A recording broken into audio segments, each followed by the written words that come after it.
if you follow Jesus with your life, these promises, they're for us. Let's say these together in faith. I am deeply loved, highly favored, greatly blessed, totally righteous and destined to reign because of Jesus.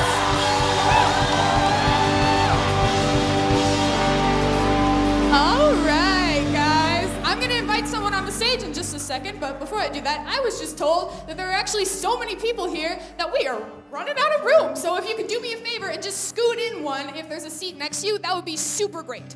All right, now without further ado, I now have the honor of presenting to you all the beautiful, the wonderful, amazing woman I get to call my mother, Pastor Kelly Dykstra!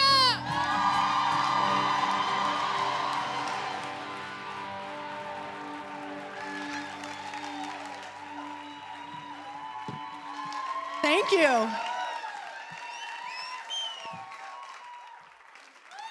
Yeah, I'm the mom of the kid with the blue hair. That's me. Most other places in our life, I'm Holland's mom, but here, I'm still Holland's mom. That's just fantastic. Let's move over to the middle. Okay, here you go. You guys, I am so excited that you're here. They've been keeping me posted. They see the windows up there? I was watching y'all come in like a creeper. And they banned me. They said, stop watching, it's gonna stress you out. We're finding chairs for everybody. So you guys, usually not everybody comes. And you all came, so thank you. I'm just blown away right now. So just really quick, I just thank you, Holland, for hosting here. Are you leaving? Okay, Holland's leaving. Okay, bye. You guys can have a seat, otherwise you're gonna keep standing and it's gonna feel weird. Okay, let's just get a couple things out of the way. If this is your very first time at the Crossing Church for any reason, can you raise your hand really quick? And let's all tell them, welcome! We're so glad you're here. We don't make people do that on the weekends at church because that would just be uncomfortable, but at TWIRL, we're all uncomfortable anyway because we wore shoes like this. And Spanx, you guys. Anybody else? Is anybody else's right leg just rolling up as you stand?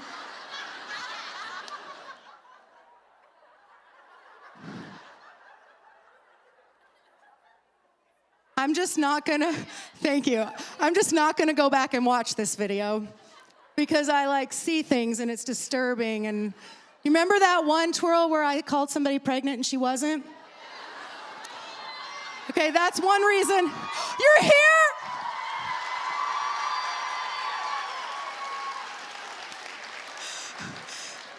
Some of you are like, oh my gosh, you were a terrible person and I'm leaving right now. It's okay, it turned out good. She was praying for a baby and it turns out she was probably pregnant that night and didn't know it. So, hey, that just gave me chills again. That happens each time because mostly I was but I don't watch that twirl for that reason and also because the dress I wore that night, you could see my, yeah, but hey, we do the best we can. All right, if this is your first time to twirl, I want to tell you what the purpose of twirl is. We're going to put it up on this slide screen thingies. I have not been drinking before twirl, I promise. The purpose of twirl is to thrill women with the truth of their unique design from God and move them to twirl with open arms, generous hearts, and meaningful friendships that together will change the world. I have to be careful because I'm super paranoid about this. This is the thing that I believe. I believe there is something special inherent in the heart and the makeup, not makeup, but makeup of a woman that is so powerful that that's who Satan went after first. All right? There's something powerful about womankind. And too often women are overlooked and pushed down even in the church. And that's why I'm so grateful to be part of a church that raises women up into leadership. That's right. And that, thanks, honestly, is my husband, Eric, who's in the booth in the back. Hi, honey. I didn't make him sit on the front row this time. This is like twirl number 12, and he finally said, honey, it's a little weird. And I let Pastor Jason off the hook as well, so that's why I could get by with the short skirt, because there are no boys on the front row.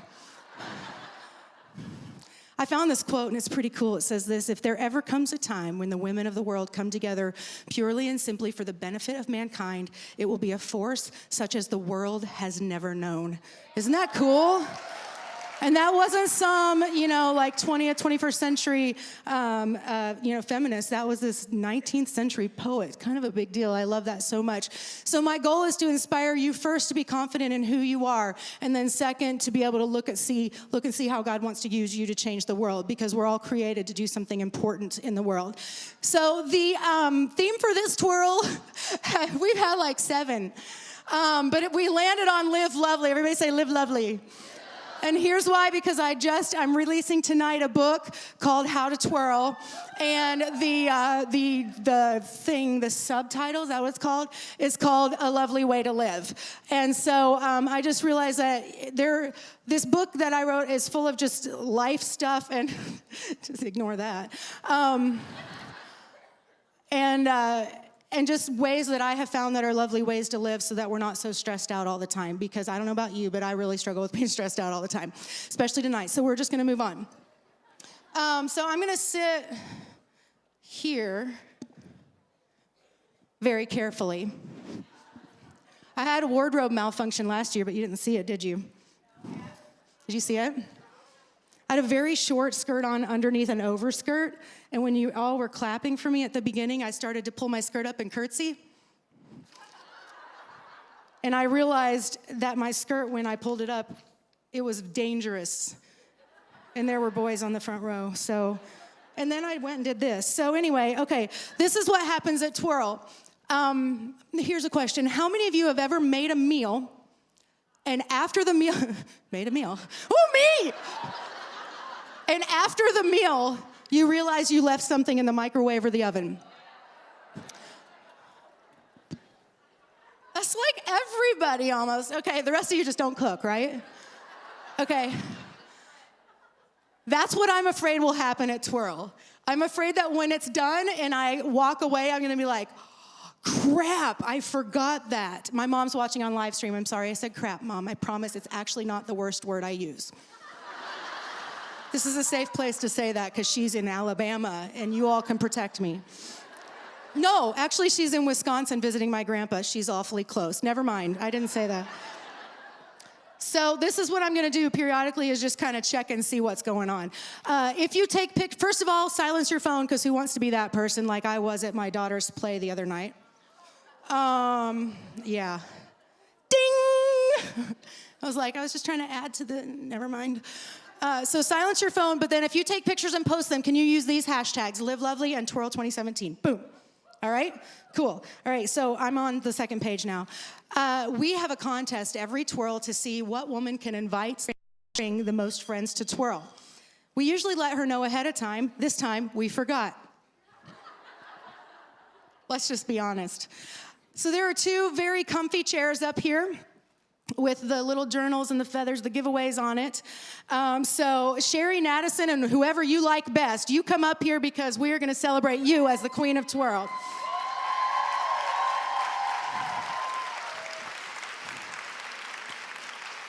I assume you're here because you brought 21 people with you. Hey! Oh, you're Sherry? I didn't know you were Sherry. Okay, come over here.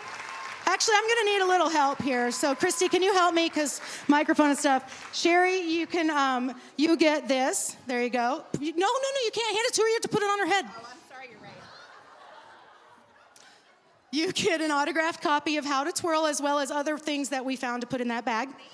And you get a seat right there in the front and the center, which means you can sit back with your friends, which means whoever feels like you're in the worst seats in the house, you can come up and take the front. 1, 2, 3, go. Really? A whole room of women I'm trying to empower to be strong, and nobody wants to take those seats. Okay, 1, 2, there you go.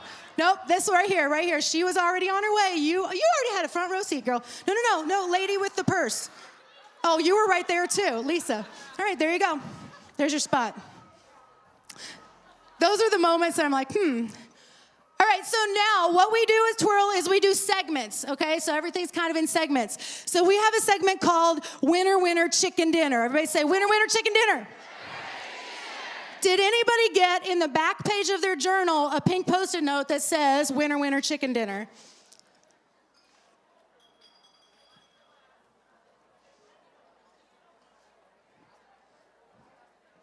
It's kind of in the second to the back page of your journal.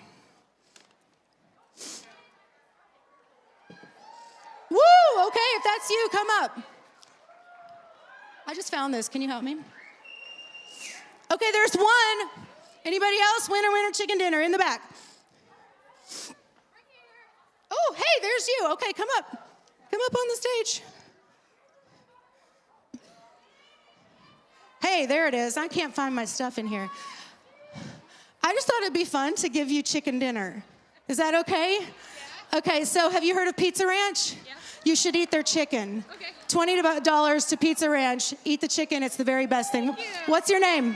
Jesse. Jesse, it's nice to meet you. Maureen, hi. I know you. All right, so we have $20 to Pizza Ranch, and I know they have those in St. Cloud too, so get the chicken. It's the best. Okay.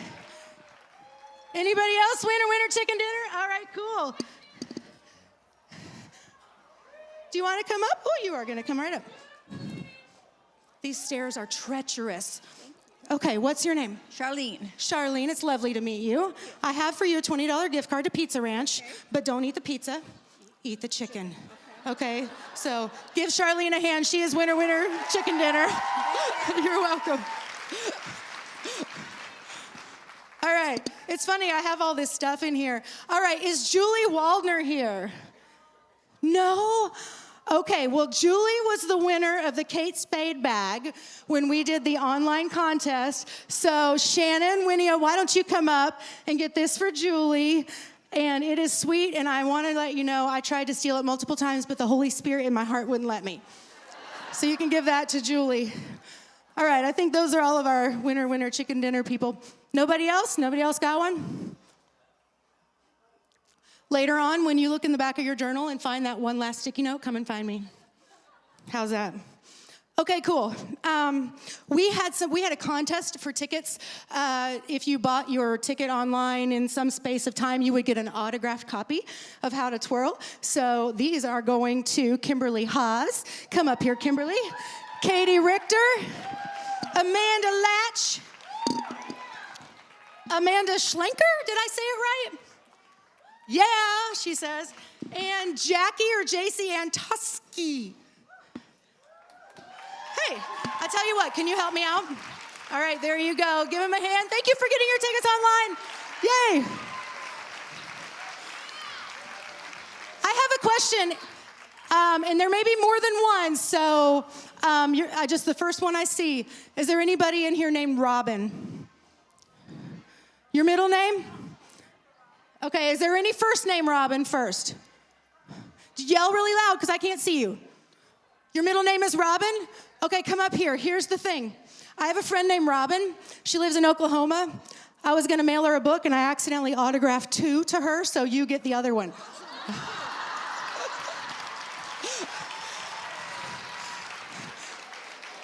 I was like, what am I going to do with this book? It's signed to Robin. And I was like, find a Robin. Okay. By the way, you guys, my daughter Holland drew this. Not just this one, but and so these, I don't know how many people have made it up into the Twirl Boutique, tons. So one of these was going free to the first 200 people who went in the Twirl Boutique, huh? There are 5 left. Please don't hurt anybody on the way up there afterwards. Okay, we also have shirts that are made with the same design, and you'd be amazed who was the first person to ask for one of those shirts. It was my son, Aiden. It's true. He's like, I'd wear one of those shirts if you can get me one of those really long hipster ones, He didn't say hipster, I said hipster. So Deanne Givens, where are you, Deanne? Can you stand up for a second? She did all of our wearables, all of that for us. They are Geared Up Apparel here in Elk River and Geared Up Sports, and they are very, very generous to us, so that is amazing. Okay, what's happening now? All right. We had a very generous donor who owns A1 Appliance Recycling in Anoka, who said that at Twirl, we should give away some appliances. And I'm like, how the HE double hockey sticks am I going to give away appliances at Twirl? So this is what we're going to do. grab a Connect card. I know, right? Grab a Connect card, pass them down to the people around you because not everybody has one close to them. If you're in some of the chairs that don't have the little seat back things, make sure you get somebody to hand you some.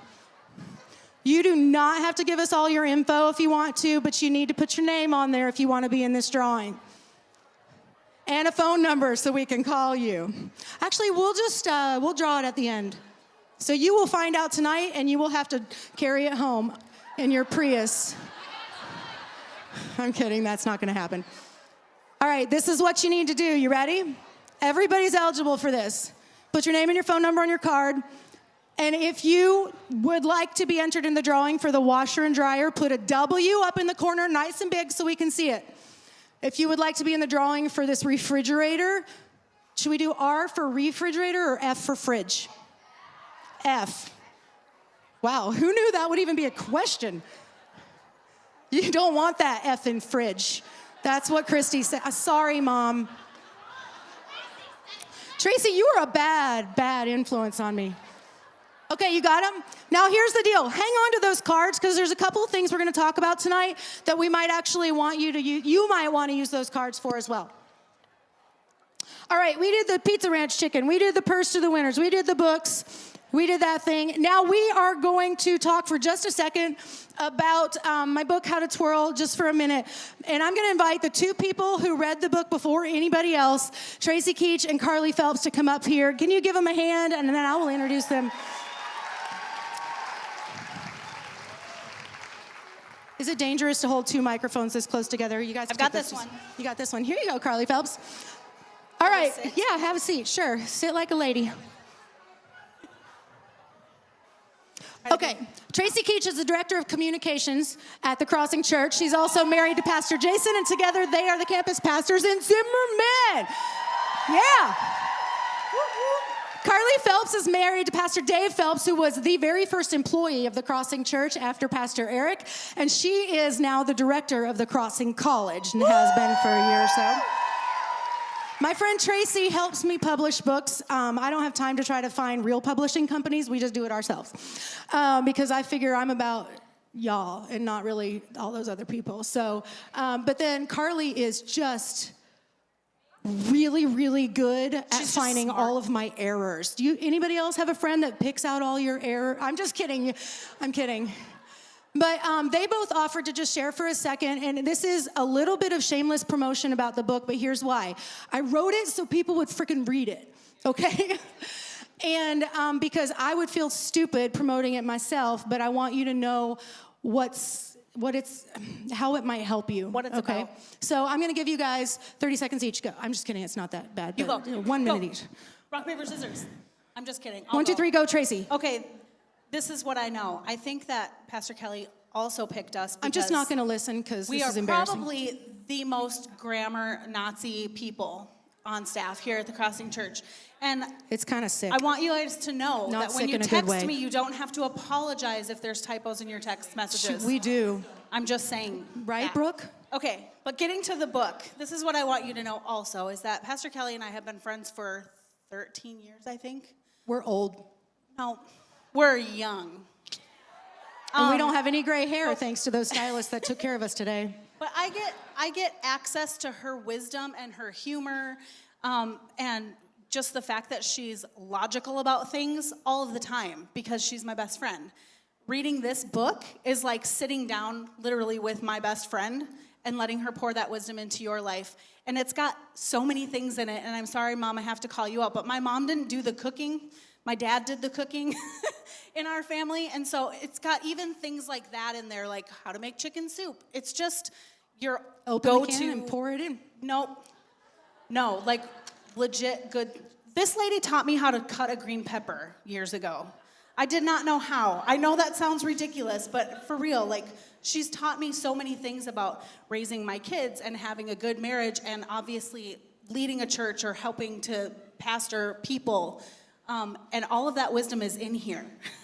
And you might not be leading a church, but you might be a mom. You might be just a regular girl like me that just needs somebody to come alongside you and give you wisdom. That's this. and it's short chapters. Yeah, so You if can you do keep it. it in the bathroom, then, it's just the right length. Each chapter. Wash hands. That was way more than 30 seconds. Okay. But I appreciate you, and I'm really proud of you. Thank you, you're really nice, Tracy.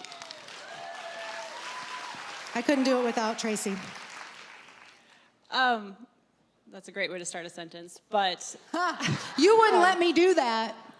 yeah, I'm sorry. So I've read a lot of books. I'm kind of a book nerd, and the reason I read so many books is because I like stories. And so what stood out to me about this is that it's just full of stories. It's not preaching. It's not telling you all these different things. It's telling all these different biblical truths, but hidden in all these gems of stories.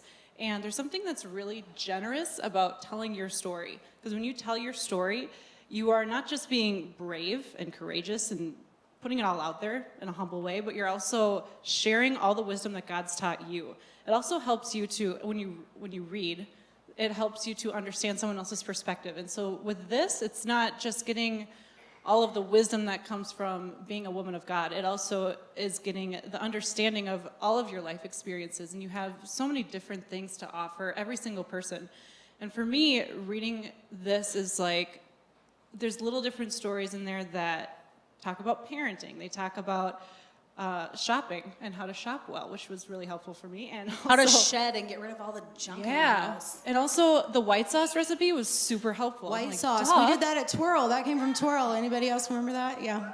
So there's just a little something in there for everyone, and it's things that you'll look at and be like, okay, so it's not the same exact situation, but the principle there is so helpful. And I can take that and apply it to my own life. And it's also given me courage to share my own story more often, too.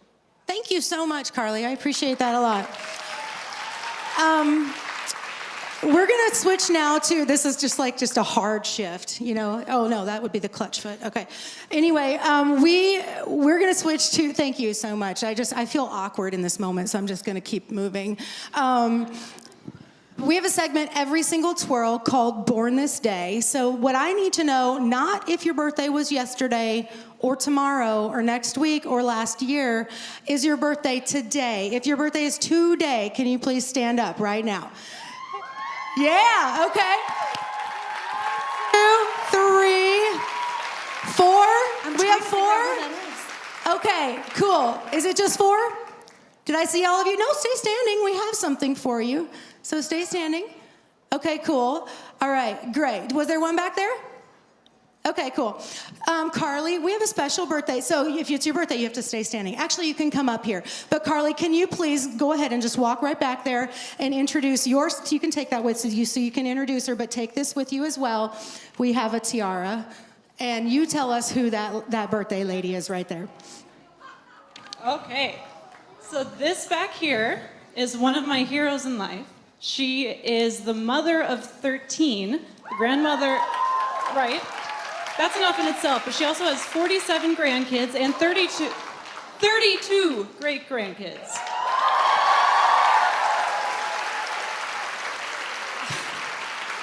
That's incredible. And you don't tell women how old you are, so I'm not going to do that. But I'm just going to say she has a ton of wisdom and a ton of love for every single person, and she's way busier than I am still. So I love you, and here's a crown. Oh, you guys. Good. Okay, also the rest of your birthday ladies, come up. We have little tiaras for you. Tracy, can you help me out with this? That's awesome. And Christy, can you give them each a Fight for a Girl bracelet? Happy, happy birthday. How many are there of you? 3 more of you? Okay, let's see. I have some stuff. Let's do this. I have a $40 gift card to Kohl's for each of you. You're welcome. We had some really generous donations this twirl. So here you go. And this one's for your grandma. And do you want me to take your mic? All right, cool. Yay, happy birthday. Give them a hand one more time. Just in case you couldn't hear me. All right, we're gonna move to a segment of our show. Okay, hold on, don't put it up, Brian. Hang on. I wanna see if you guys can guess what it is. We do this segment every single twirl. What do you think it is? We have to sing for the birthday girls. Thank you. Okay, birthday ladies, you have to stand up one more time. Actually, let's all stand up because it's more fun. How many of you remember the birthday song? See, you're not gonna let me leave anything in the microwave. You're just gonna make sure I remember everything. That is fantastic. Okay, you ready for the birthday song? We're gonna sing it through 2 times. Once because then all the new people will get it, and twice because then we can all make it really loud. You ready?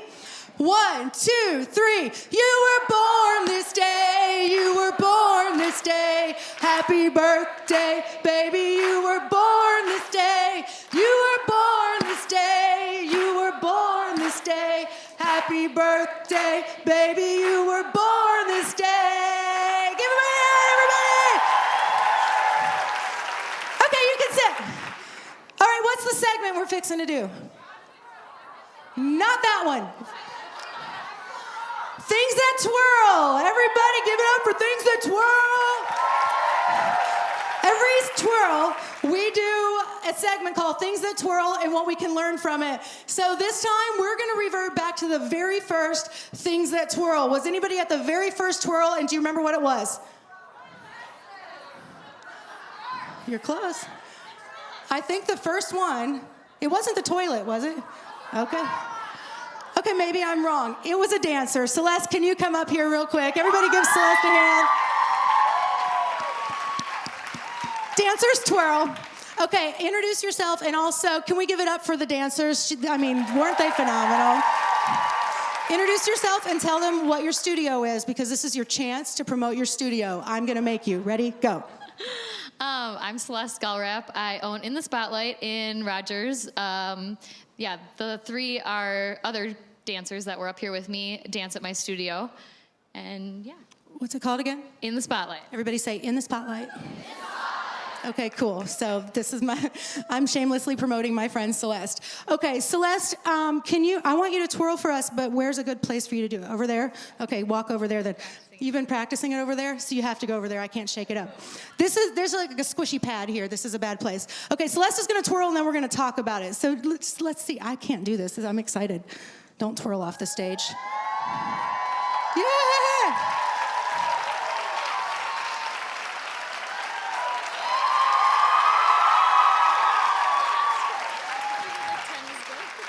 She just said, I figured like 10 was good. That is incredible. Okay, so can you please explain how it is that you don't wander away while you're twirling? What do you do? What's your trick? Or how you don't throw up when you're done? Hold my breath. You hold your breath? I'm messing with you, Kelly. Spotting. And I feel Yeah, good. because you're wearing flats. I know. Okay, what's spotting? When you find something and it's like a focal point. Okay. So as you're spotting, your head is whipping and finding that focal point again so you don't get dizzy. Okay, so when you did that, like where was your focal point? The exit sign. The exit sign. I knew you were going to say that because it's like right there. That's our focal point. Okay, can you give her a hand, everybody? Thank you, Celeste. So the thing that I caught when I did Holland, our daughter, she took dance when she was little. You guys, she was so cute dancing to Elmo, You Can Drive My Car with the little, yeah. And then she goes, yeah, it was adorable. But when I was watching the older dancers dance at her first recital, some of the more advanced ones, I was watching them and I was like, how do they friggin' do that? Because I would throw up and I also would just twirl right off the stage, you know, woo! And so I studied about it a little bit and I learned about spotting. And I love that. I think it's a good example of something we can learn in life, and that is that it's always good to remember to return to your focal point, to remember to return to the thing that grounds you so that you don't twirl out of control and spin out of control in life. And so for me, like, I don't know where you are in faith. I'm not going to assume that everybody in here believes the same way I do. That would be really, really stupid of me to think that. So I know everybody's in different places in their faith journey and in believing or not believing and all that. So we're not going to assume anything. But I'm going to tell you what I've found is that I choose to base my life on the Bible, on Scripture, and the idea that I have a Creator, God, who loves me and who has like a dream for my life and a plan for my life. We're going to talk about that a little bit later. But for me, because I wake up in the morning, does anybody else wake up in the morning and first thing your brain just starts going crazy with all the things you have to do? And you're just like, and you're all of a sudden it's like you're just loading everything on your shoulders before you even get out of bed. And then you just start like trying to get crap done, and you like smack into people and you twirl the wrong direction, and you know, everything just gets crazy. And so what I learned years ago and I continue to do is to return to my focal point every morning. And, you know, it's not like an hour of Bible study. I'm not that holy, okay? But it's just choosing to get up each day and remember that I can be centered and grounded in God's love for me, and that I don't have to control everything. Because any high control people in here, like, I'm like, yeah, like type A's. You know, I always feel like I need to get it all done. And so waking up in the morning and just before I start to twirl through my day, just to remember to focus on the spot. And then in the middle of the day, get stressed out, get worried, get angry. Nope, I'm going to wait. I'm going to refocus on my spot. So that's the things that twirl today, and I want to challenge you. Just remember, you can have a focal point in your life, and you can return to that, and you can return to Jesus and to God's love for you. And that's why we have things like these statements: deeply loved, highly favored, greatly blessed, totally righteous, destined to reign because of Jesus. We have those kind of things because those are words we can use that bring us back to who we are, and to that we're okay, and that we're not going to just twirl out of control, but God's got us, and He's wrapped His arms around us, and we're good. Sound good? All right, cool. So obviously it's my goal today to encourage you and to empower you, and I may not get it right, okay? Some of you might be sitting here and thinking, good for you, Spanx lady. You know, I get that. Not everybody's gonna like me, and not everybody's gonna like what I have to say. And people are watching this online right now on Facebook, and they're like, I don't like her. I don't care. I have a strong stomach for people who can't stomach me. Okay? I got that from Amy Poehler. Isn't she awesome? I'm sorry, I couldn't take credit for something like that. It wasn't mine. But I'm going to do my best to encourage you and to uplift you and to make you confident in who you are and all that stuff. In the past, we've shown some like commercials. You know, Dove, the company, the body wash company, they did that Fight Like a Girl that we used a couple years ago. And by the time it's done, we're all like, yeah, I'm going to fight like a girl. And we're all crying, and it's so great. Well, they recently released a commercial in the UK that might have missed the mark just a little bit. We're not going to make fun of them because we're not haters. We're honorable people. So I'll let you draw what you want from it. But here's Dove's latest effort. And, you know, this makes us know that we can all try really hard and sometimes not get it right. Okay, watch this. It's time now to bring out the pretty people. And I double dare you to find them prettier than these ladies here.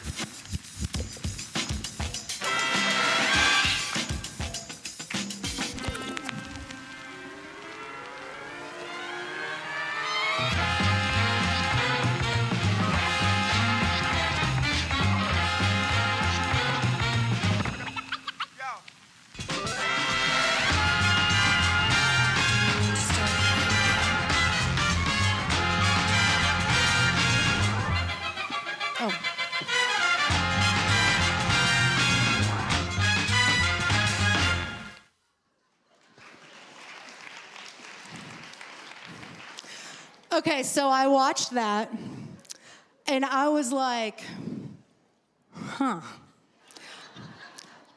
No, not only do I have to compare my body to the women around me, but I have to compare my body to a freaking body wash bottle. What is your body type? I don't know. Let's go look at Dove bottles. So I was like, am I right? I mean, does anybody... I think they were trying really hard, and that's cool, but I think it was kind of weird. So my friend Lisa here, which I'll introduce her in a second, she was in my office like yesterday, 2 days ago, Thursday. And I'm like, I said nothing. I was just like, Lisa, I'm going to show you something. Tell me what you think. And what were you thinking to yourself?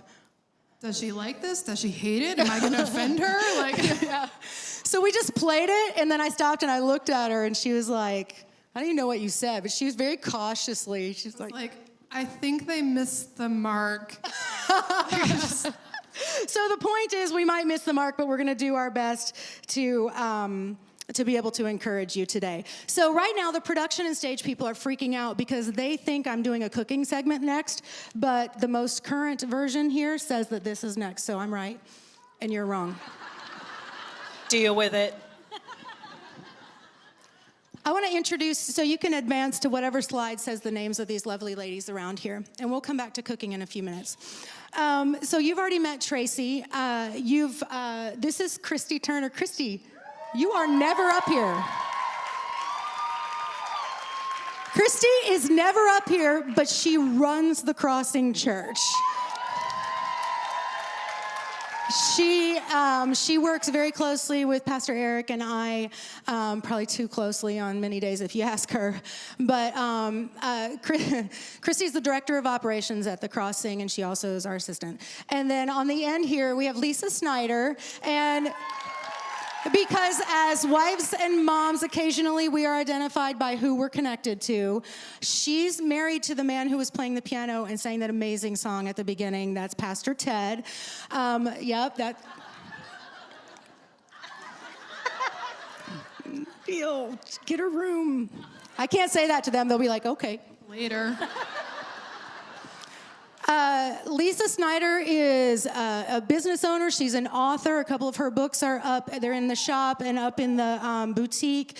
She wrote a home organizing book, and she also wrote a book about generosity and God's abundant blessings for you and your finances. She's brilliant as well. She serves in a variety of capacities at the Crossing. Basically, we just ask her to do things. And so she is the head of the Hope Center at this point right now, and then she just helps us with a lot of things, and she's basically part of our family as well. You and Pastor Ted have been on staff for almost 10 years or something? 9 years? 10 years in July. 10 years in July, so yeah. I don't have grandchildren, but I kind of claim their kids as grandchildren.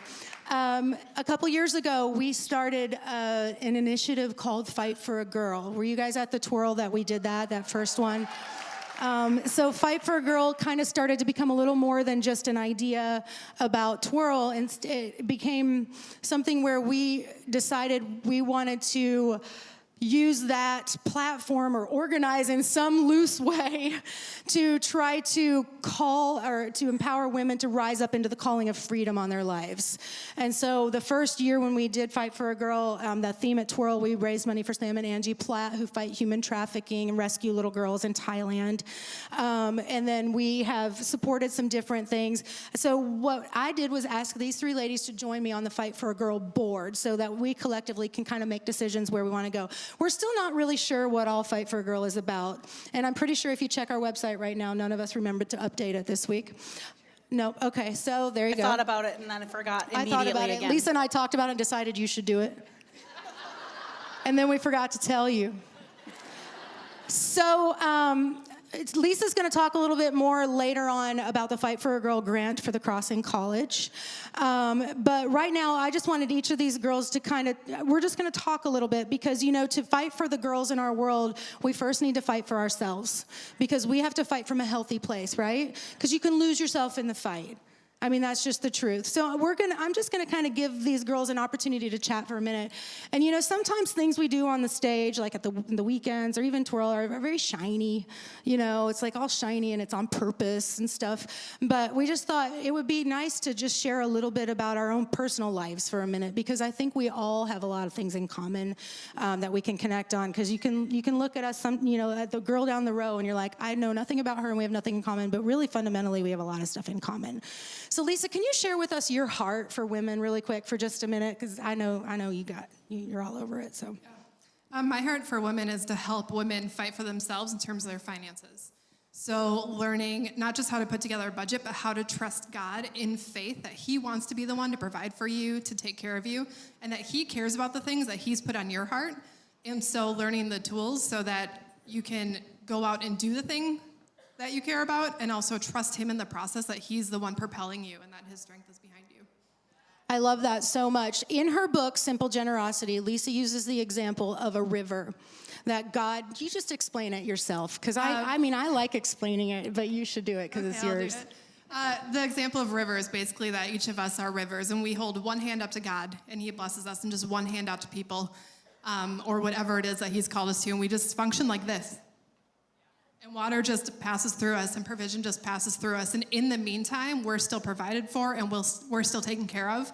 But we don't have to try to be generous. We just simply let God's generosity pour into our lives, and it just naturally happens. I love that so much. And to me, the most yeah, give her a hand. To me, the most profound thing is that in the meantime, the river is never dry. Yeah. That rivers always have water in them if they're coming from an abundant source. And, you know, too many of us have heard that in order to be spiritual, you have to give and give until you're dry. But that's not God's heart for us. God will call us to give sacrificially sometimes, but he will never call us to just live dry and to be not provided for, because he's always going to provide. Yep. And I love that so much. Now, Christy, I want you to talk for a minute because you have a tattoo on your foot.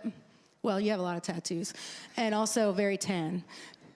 She gave me permission. I know, she looks hot. And my She's a spray tan hottie. went a little too dark. Her guys. spray tan. I sat out on the porch today, and I got kind of red, you know, here, and also here. But you're very even all over, so that's Well, good. The booths are good at that. Yeah. I'm scared to do that. I'm scared to do that stuff. I'm afraid I'd be like Ross from Friends. You remember that? Yeah. You text that to me a lot when I tell you I'm going to go spray tan. Okay, so you have a tattoo on your foot. Talk about it. I do. I have a tattoo of Haiti on my foot. I also have right here, which I can't flash you right now, but it says Bonjour. Why not, Christy? I'm just kidding. Because my dress won't do it. Otherwise, I would. And Bonjour Bon is Creole. It's Haitian Creole, and it means God is good. That my love for Haiti is why I'm on the board. And I have this overflowing heart, I guess you would say, for 23 specific kids at our orphanage that we help support. And God has just placed them in the country and my heart in a really unique way. And I love that I get the opportunity to be able to take people down there twice a year. So if you're interested, shameless plug, come talk to me. Okay, here's where your Connect card comes in. If you're interested in going with Christy to Haiti and seeing our orphanage and be a part of improving their situation, write that on your Connect card. Yeah. And we'll circle back to you in a minute. So it's been a really amazing opportunity to see all the different things. Like Lisa taught me a lot about rivers too, because when we were 4 years back, we had an opportunity to move them to this new amazing property. They were living in a concrete jungle that was broken down from an earthquake. And it was like, what are we going to do? And Pastor Eric and Pastor Kelly came down to Haiti and they prayed over the land with us, and we decided that we were going to build an orphanage. And I want you to first and foremost know that I really truly believe that orphanages are not God's plan. They're God's grace. Like families are God's plan.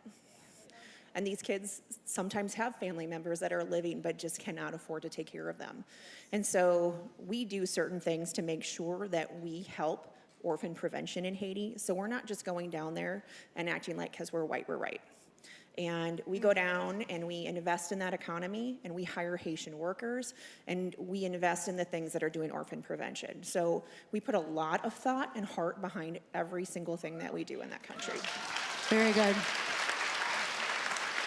Can you talk for a minute about the Apparent Project? Yes. So one of the big places that we have really found, and I just love their philosophy, I love their founder, and it's called the Apparent Project. They are also online under Papillon, it's Butterfly. But it is an organization, it's one husband and wife, and now wife, that runs it, that is believing in keeping families together. So she hires Haitian workers only. And so any Americans that work there are on a volunteer basis, essentially. But there are over 200 employees right now that are supporting their families. They now have places to live, and they're able to keep their kids. And so it's all about the orphan prevention, and they make all that beautiful jewelry that I always bring back from Haiti. So up in our boutique, there's a whole section, and that's all from the Apparent Project. Yeah. So we are helping parents keep their kids so they don't just drop them off at an orphanage. Yes. But we have a special one we wanted to talk about. Do you want to explain this, Christy? Yes. They're called Legacy. Legacy bracelets. So there were 5 women who were employed by the Parent Project, and they all came down with a higher stage level of breast cancer. And in order to help them not just pay for their hospital bills, but to leave a legacy for their children so that their children are provided for, that they can go to school, and that they are not turned into an orphanage, they created these bracelets. So the women themselves made every single bead. The women's names are on the bracelets. This one is, oh, how would you pronounce this? Eve Rose? Yep. Yes. Y-V-R-O-S-E. This is Eve Rose. This was made by Eve Rose. She likely had stage 4 breast cancer. Yes, and one of them has passed away, I'm not sure. So they are all in end of life right now. Yeah. So this is their way. When we went down on this last trip, Pastor Kelly was very moved by these, as well as I was, but we were really determined to buy them for this event. And so we bought them out. We bought all of them. Yeah. And so we wanted to offer them to you. I think they're like $10 or $12? 15, okay. Yep. So they're $15. They're in the middle section of the shop, the boutique upstairs. There's just a big basket of them. I think we had, how many, like 75 or something like that? Yeah, over 75, yes. Something like that. So that's those. So that's Christy's heart. And we're going to return and chat with them for just a minute, in a couple minutes. Tracy Keach. Yes. You can say whatever you want because, I trust whatever you have to say. But I want you to talk about something specific because this is something that I know you're passionate about. And there's a difference between Tracy and I. I know we look identical and we are, you should see our high school pictures. Right. We were the same person. But my past is very, very clean because I was in a very strict church environment and I was super scared of getting in trouble. Okay, so I was a virgin on my wedding night, like the whole thing. I still never smoked a cigarette or been drunk, like I had all the things. I did the things because I was really literally too scared of God to mess that stuff up. So my parents did good. Also, I think my grandparents are watching this. I'll tell you the truth afterward. No, I'm just kidding. But this is what I love about Tracy is her message that you don't have to let your past define you. And so do you want to just share for a second your heart? A little Yes, because we're at the Crossing Church. I know there are more of you like me in the crowd. So if you're a rebel, can you make some noise for just a second? Yes, I am not alone. I knew it. When we sat down to, we knew we were all going to be up here talking and everything, the joke came out that I'm the most redeemed of the bunch. And also, Christy is a very close second. I'm not throwing her under the bus. She was just like, I know how to get in trouble. So anyway, I'm just saying that. But the thing that popped into my head when I knew I was going to talk about this is that you can accept the past that you've had, but you don't have to embrace it and carry it with you. Like, this is my character now, and this is who I am now. Yeah. And so I feel like, everybody's heard the old saying about you look through the windshield and not in the rear view mirror and that kind of thing. And there's a sign up in the TWIRL boutique that says, don't look back because you're not going that way. But I want the people in this room to know that are in maybe a bad spot or you're making decisions that are not really the right decisions and they don't sit right in your heart, that Jesus can help you. He can help you, and he wants to help you now, and you don't have to clean your act up before he does. Because really that thought changed my life. And it was the preaching and teaching really that I heard at this church and somebody breaking it down and making it normal, simple language. Way back when, does anyone remember when we always said we were the church for people who don't do church? Yeah. I heard Pastor Eric say that the first time and I was like, sign me up. I am all in. I am there. And I've never looked back. And Jesus has radically changed my life. I sit on weekend services in Zimmerman and watch my husband preach messages from the stage that these two, honestly, Pastor Eric and Pastor Kelly, have brought us honor. And that is so humbling, you don't even know. But to watch my husband stand up and preach a message and to see people coming to Jesus over and over and over again through the work that he's doing through us, when I know what my past looked like, it's crazy. Jesus can radically change your life. Yeah. And I just want to encourage you to latch on to that and let him take you on the ride of your life. Because, man, Life's awesome. I don't even know what else to say. You guys, Tracy Keach is preaching Mother's Day weekend at the Zimmerman campus. I just wanted to make you nauseous for a second there. Yep. Yep, for sure. Oh, for sure. The reason the four of us have become friends is because we serve together. It wasn't because any one of us looked at each other and said, we should be friends, let's go hang out. Actually, the truth is we try to hang out and it never really works. I know. That makes me sad. So, Lisa, can you talk for just a second about the best way to get people to walk through life with you? Because you're talking about how Jesus can change your life, and people are going to be sitting here and be like, that's nice, and they're going to walk out and they're not going to know anybody else who has that same journey, anything like that. So can you talk a minute about how you've connected with people in this church? And, what would you say to somebody who wants to walk, with others like us, like we do? I would say volunteer. Get on a volunteer team. Yep. Okay. Volunteer. I know that might seem like a very, volunteer answer, but the thing is, when you choose to volunteer, and around here, we don't want you to volunteer in a space that's going to give you helper's hell. We want to give you helper's high, which means we want to help you find a place that connects your heart to what you're doing. Good. And when your heart is in what you're doing, and you're doing it next to someone else whose heart is in what they're doing, and you're walking side by side together, you just start to form relationships with each other because you guys have each other's back, and you have conversation, and you find the similarities, and it's in those moments and in working together that you start to build those relationships, that you start to exchange phone numbers, you start to get to know each other, and you end up with a group of women who you're like, dang, this is awesome. Good. That's good. She didn't know I was going to ask her that. No. The people who made the food tonight, didn't they do an amazing job, you guys? Did all that food? Those are just people in our church who like cooking and like messing with food. And every time we come up to TWIRL, we're like, oh, crap, who's going to do that? And then we just start asking around, like, people are like, I'll help. Listen, you need to know there's always a place for you.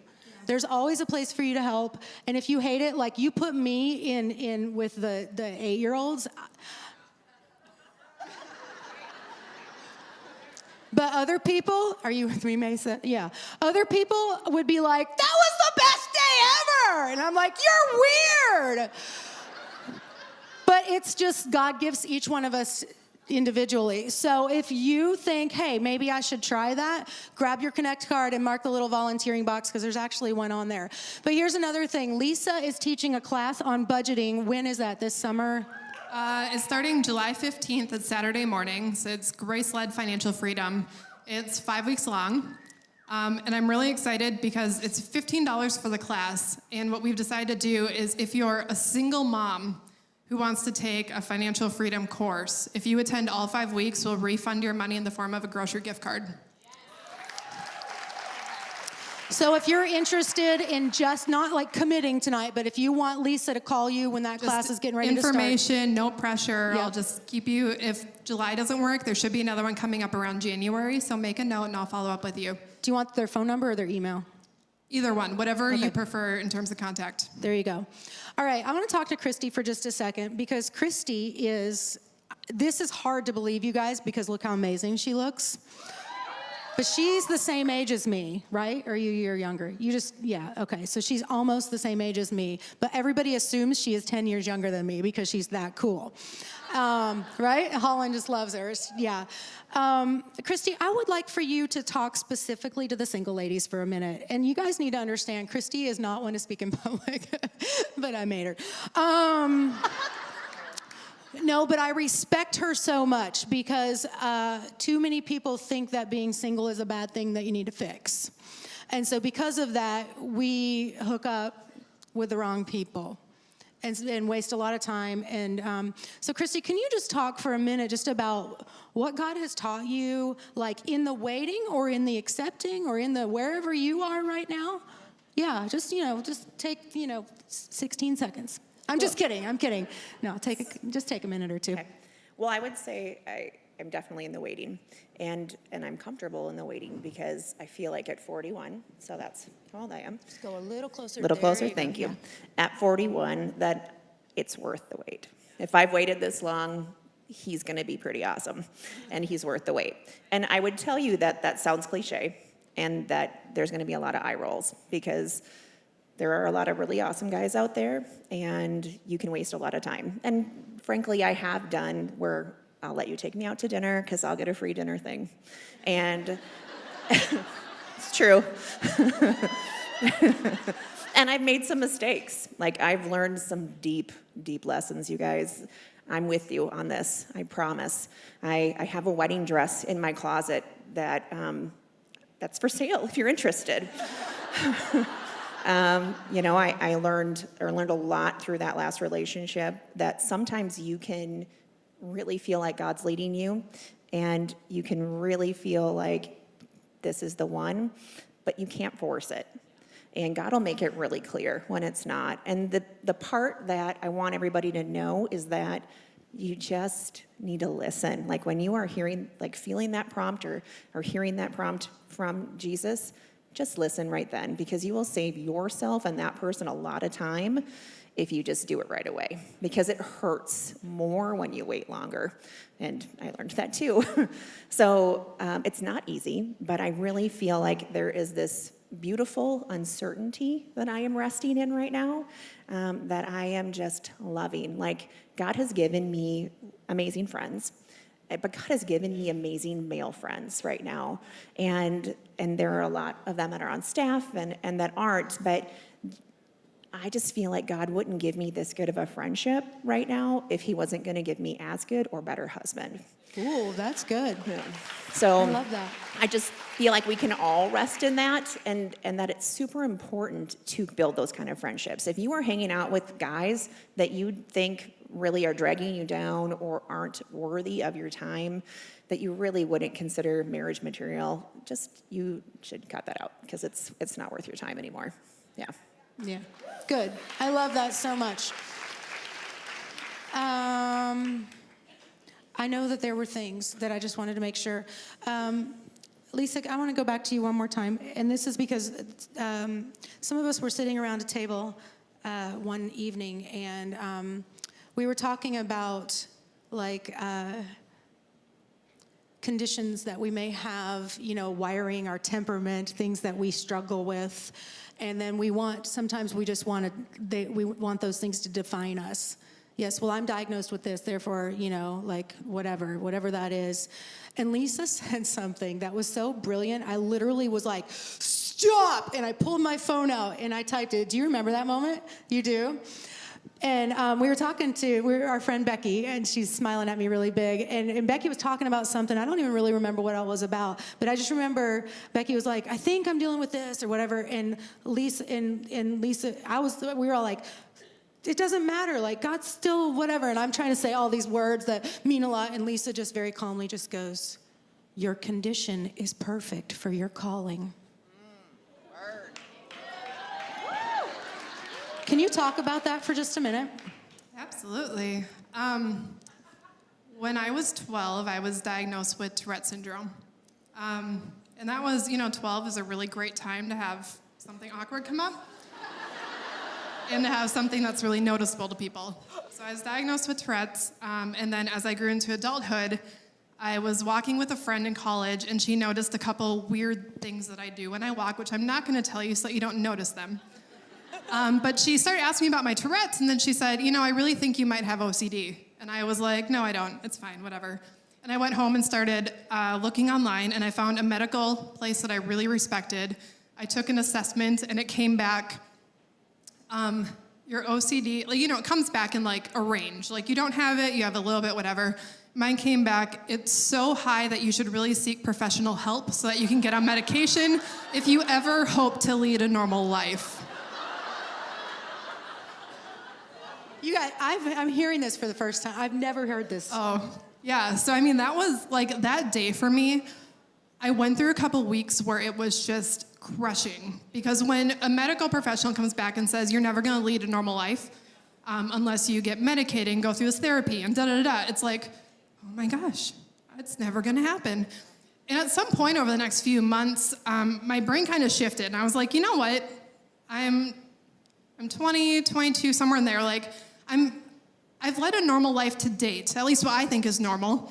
I've been able to do a lot of stuff to date, and so I'm just gonna embrace it and kind of see what happens. And over the last few years of choosing to embrace it, I've realized that all of my OCD tendencies, God has perfectly wired them into me so that I can do exactly what He's called me to do. Wow, that is so good. So I don't know what it is that you're diagnosed with. And please, if the doctor says you need to be on meds, be on your meds, do your meds, okay? So don't hear us saying anything else, because I think God works through those. Definitely, if you need to be on For meds, do Yeah. it. I'm not against them at all. Take your meds.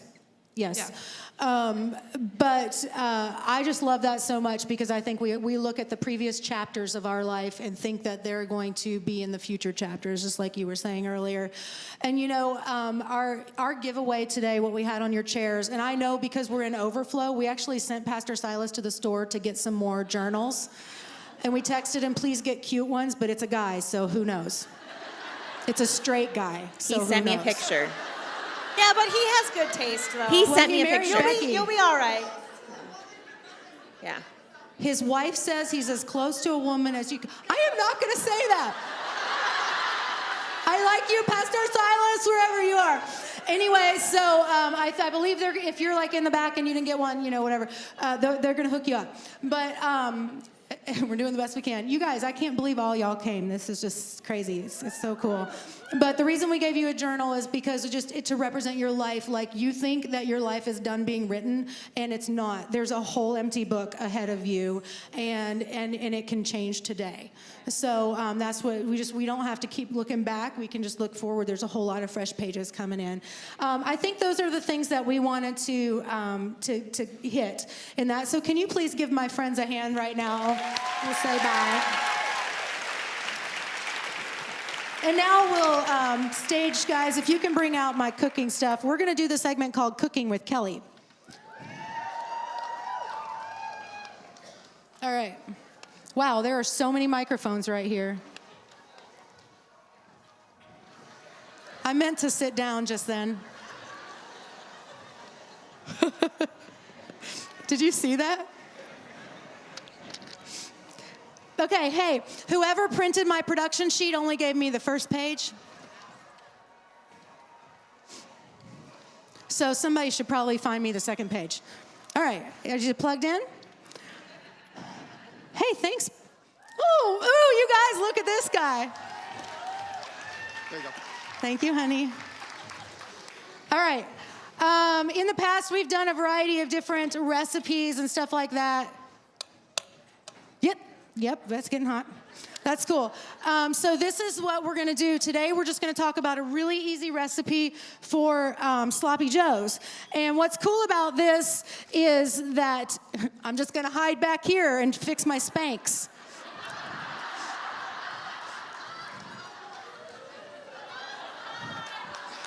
I did not know that was going to work out so well. Nope, rolling back up. All right, so this sloppy joe recipe has been requested by my kids' birthday party friends over the years. It's technically not my recipe. I got it from my friend Tara. Tara, are you here? Tara, guess what? I need your help. Get your butt up here. You guys, give it up for my friend Tara. She's going to kill me. Tara, we're making your sloppy joes. Isn't that exciting? She's like, why did I text you and tell you I was coming? We haven't even seen each other in like a year. Hi. Isn't she beautiful? Okay. You don't remember? Well, yeah. Okay, you do remember. Okay. I am hoping. You can't do this to me. I know, but it's okay. It's okay. My mom is so excited to see you right now. I am so sure. Yeah. See, there you go. Okay. I hope that I remember all the things you put in your sloppy joes. So don't look. It looks. Does it look right? Okay. So what would you put in first? Right now? Well, there's ground beef. But what else? Stop looking at my Ketchup. Okay. Do you still eat ketchup? Do you eat ketchup? No. She doesn't even eat ketchup. Okay, so this is 2 pounds of ground beef, so you squirt in the ketchup. Do whatever it is that you do. Okay. Okay. Let's start with tomato soup. Tomato soup. Be careful. It stains. Okay. Tomato soup. Tomato soup, you guys. Plain old tomato. How many of you have tomato soup at home? Okay. Shame on you. You were supposed to donate it for the Super Bowl. You guys, we have so much tomato soup. Tomorrow, you can put your cans out for the mailing. Oh yeah, yes. Tomorrow is the U.S. Postal Service is doing their food drive, so make sure you put the blue bag or whatever. They put the blue bag in my box today. Tomato soup. Yep. Okay. Tomato soup. What else? Ketchup. About Look, this is because she hates ketchup so much. quarter cup of ketchup. How much? Quarter cup. Okay. What else? You gotta mix it in. Okay, mix it in. Smell it.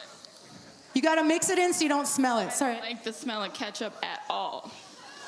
No. All right. Is there anybody in here who has never tasted ketchup? That's so strange and awesome.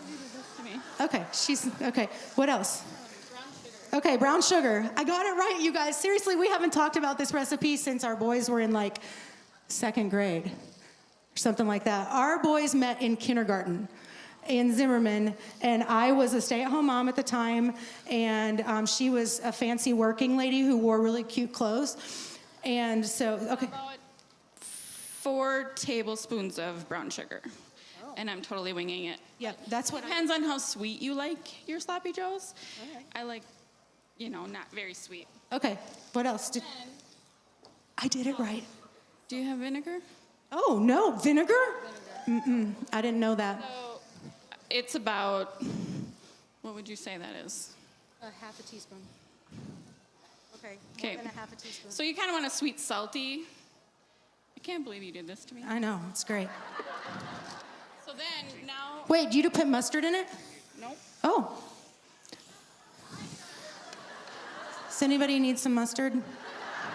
All right, come up here. I'm gonna put it right here for you. You raised your hand, you're screwed now. You get the mustard. I hate mustard. All right, what else? Is that it? Vinegar. Vinegar? You missed the vinegar. Okay, Vinegar. do you put garlic in there? Nope. No. How much vinegar? I would do a quarter cup of vinegar. A quarter cup of vinegar. Cook off. Okay. But it gives that acidity and cuts the sweetness. And this is it. This is the recipe that Brad and Dykstra absolutely loves.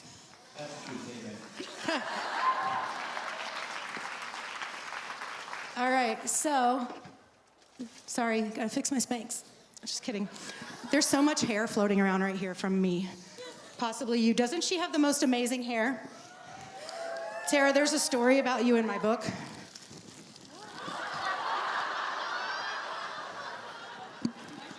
I'm mortified right now. I know. Kylie, are you here? Hi, Kylie. Okay, so here.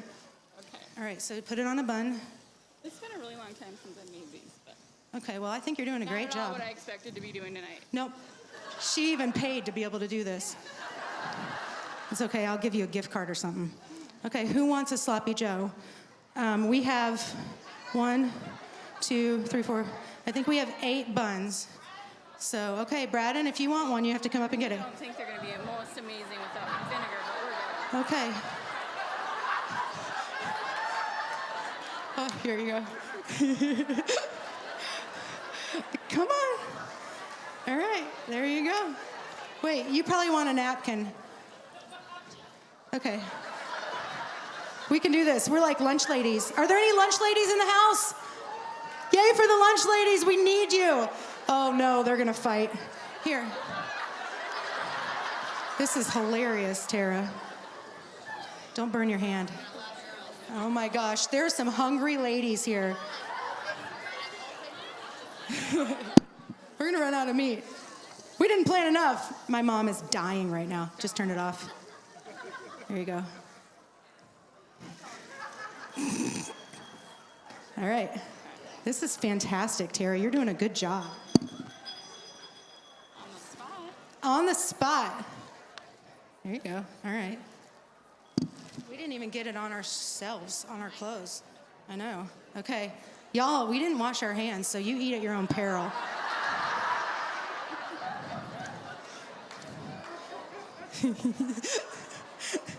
The cameraman is laughing. Give it up for Josh Fellin, the camera guy. I think we should give it up for all of the men who were brave enough to come to TWIRL. All right. All right. What's your name? Kendall? All right, Kendall, you get the skillet. So at the end of TWIRL, come up and see Christy and she'll hook you up with the skillet. Okay, give it up for Kendall and for Tara. Hey, Tara, here's $50 to DSW. We'll go shopping together. Can somebody take this away? Okay, thanks. All right, you guys, I'm gonna invite Pastor Ted out here right now. Oh, hey, there you are. Pick a mic, any mic.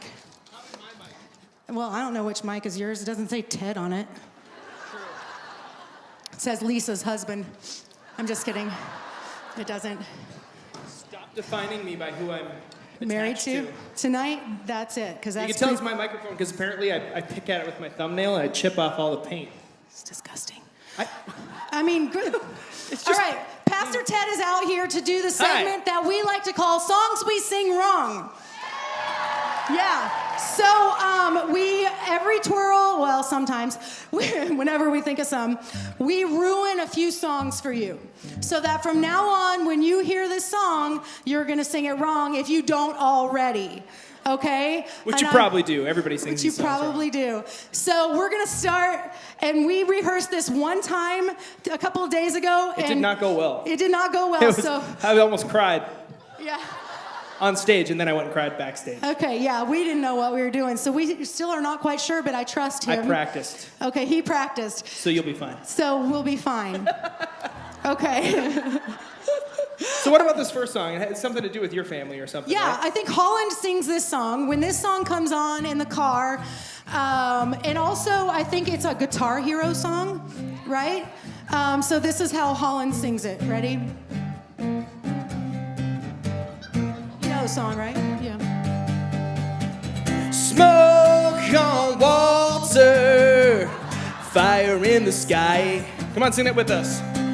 Smoke on water, fire in the sky. No, you don't do it the second time. You don't say fire in the sky. Music snob, whatever. All right, so we were having a meeting with the girls, the staff girls, and we can't figure out whose idea this was. So after we do it, somebody tell us whose it was. Because somebody said it was funny, I wrote it down, and that was the end of it. So here we go.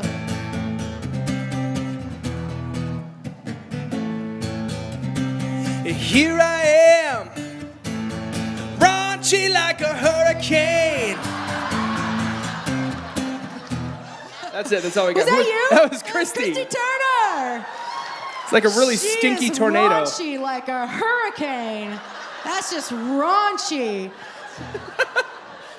I don't know what that one is. This one's one story of mine. My sister went through this stage in life where she was like a teenager, and like every guy that she fell in love with, like turned out to be gay. And I thought this was something that only happened like on the show Friends. But maybe some of you have experienced something similar. But it was like 3 or 4 guys in a row. It was crazy. It was uncanny.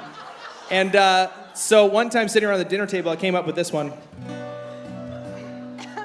Love you with a fire red, now it's turning blue. And you say, hey, love you like an angel, heaven let me think was you.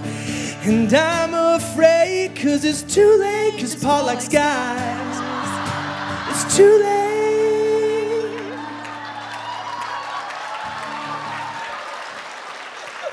It was true. This one's our son, Aiden. If you turn around, he's the one in the suspenders in the back right there. Aiden's DJing our dance later, so yeah. This one's Aiden's. We listen to a lot of classic rock. Dirty deeds, thunder cheeks. Dirty deeds, thunder cheeks. Dirty deeds, thunder cheeks. Dirty deeds and the thunder cheeks.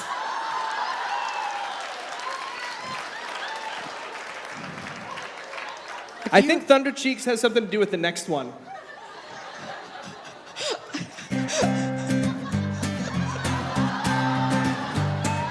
I see earthquakes and lightning. I see bad times today. Don't go around tonight. It's bound to take your life. There's a bathroom on the right. So if you got Thunder Cheeks, just down the hall, to the right. It's bathroom on the right. Okay, this one has 3 different versions. First, there's the version you know. Secret Agent Man, secret Asian man, secret Aiden man, secret. Wow, That's it. Lots of different versions of it. First it's like a secret agent, and then it's like a ninja, and then probably the loudest person I know. So it's like not secret at all. Not secret at all is Aiden, man. We've been singing that to Aiden since he was born, I'm pretty sure. Eric always sings it to him. Is this the last one? Yeah, it is. All right. I think this is one everybody sings wrong because nobody like knows what even is going on.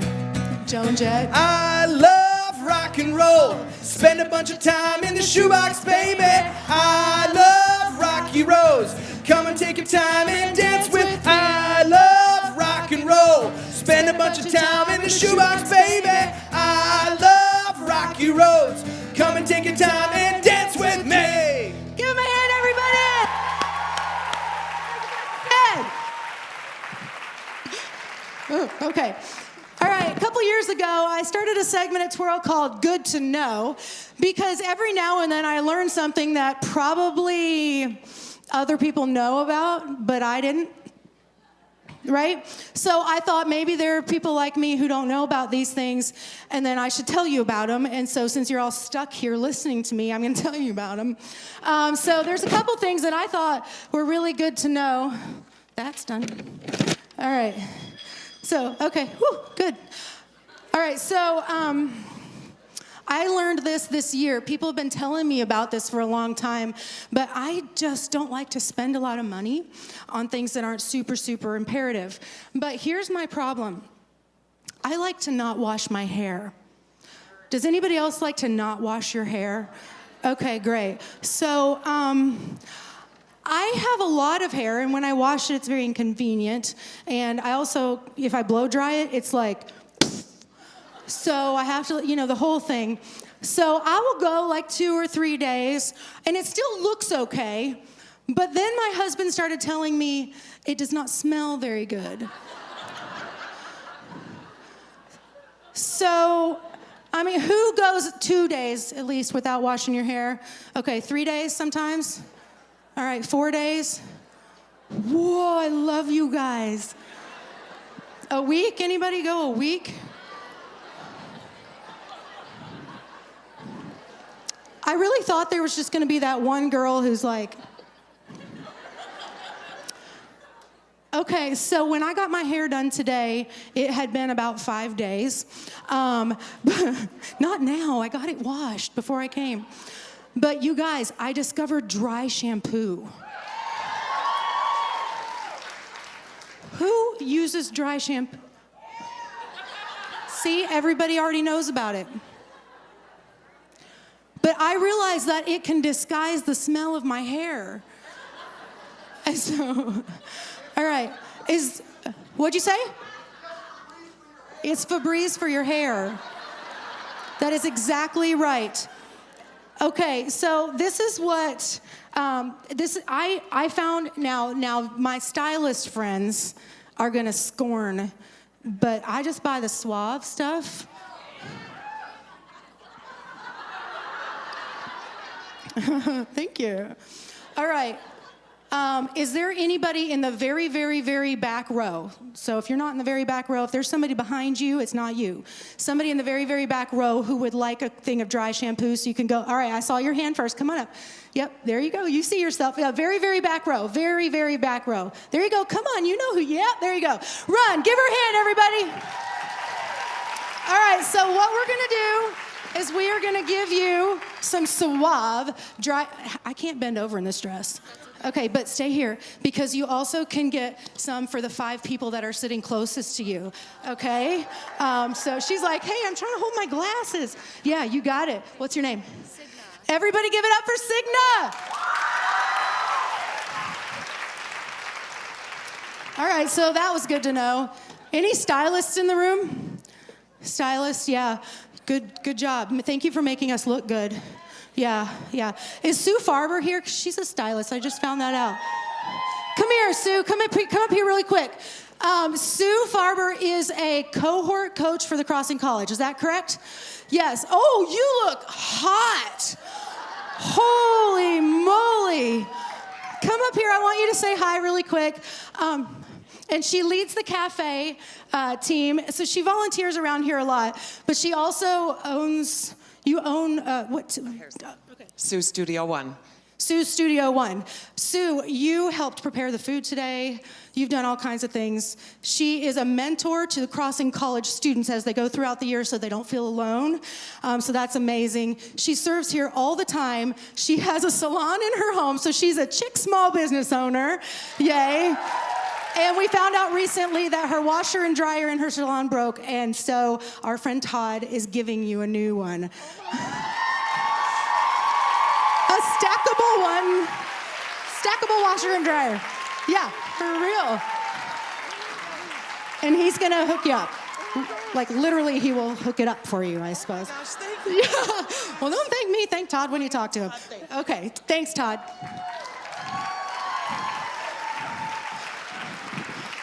Okay, you guys, I discovered something else. How many of you really, really hate grocery shopping? Mm-hmm. Is there anybody who loves it? Yeah, I used to really enjoy it because it's one way I could, like go shopping without feeling guilty. Okay, I hesitate to tell you about this because I'm concerned it will not be available for me when I need it if I tell all y'all. Walmart grocery pickup. Walmart grocery pickup, you guys. It's available in Elk River, not all Walmarts. You go to grocery.walmart.com, create your account, and you sit on your couch in your Spanx, and you pick all your stuff, and then you set up that 1 hour window of time when you're gonna come and pick it up, and you drive up, and they don't even let you get out of your car, and they also don't let you tip. You just drive up, you sign with your finger on their thingy, and then they give you your groceries, and you go home and make your kids carry it in. Or your male friends, I don't know what. Christy's like, stop with the kids thing. Anyway, you guys, I can't even tell you how much that has changed my life because I can shop late at night and then it's done. And it's Walmart prices, you guys, which are pretty dang good without having to go and do the shopping. So I wanted to share something with somebody else, and I am embarrassed that I don't know what you look like, but I might when I see you. Is Rebecca Bauer in here? Becky Bauer? You're Becky Bauer? Come up here. She's like, why am I on the front? I didn't even know that was you, and you're sitting there. Come on. Becky, you and your family have been coming to the Crossing for how long? Like 8 or 10 years. So this is super embarrassing that I didn't actually, now I see your face. I'm like, I know this beautiful lady on the front row. They had a house fire like a week and a half ago, 2 weeks, on the 3rd. So they lost their garage and smoke damage throughout the house. And so I love Walmart grocery pickup so much that I went online and used a gift card from a generous friend, and you have $300 worth of groceries waiting for you to pick it up tomorrow. But also, and this is how cool. I heard that you lost a lot of meat, like a freezer with meat or something like that. A quarter of a cow. They had just purchased a quarter of a cow. Okay, I found that out like 2 days ago. But a week ago, somebody said, I want to donate a freezer full of meat to somebody at TWIRL. Isn't that crazy? Like, God did that. So hang on. Okay, this is your Walmart grocery pickup instructions. Our kids are friends, so I'm sure you can get my number. If you have any questions, I'll hook you up. I'll help you. Okay? All right.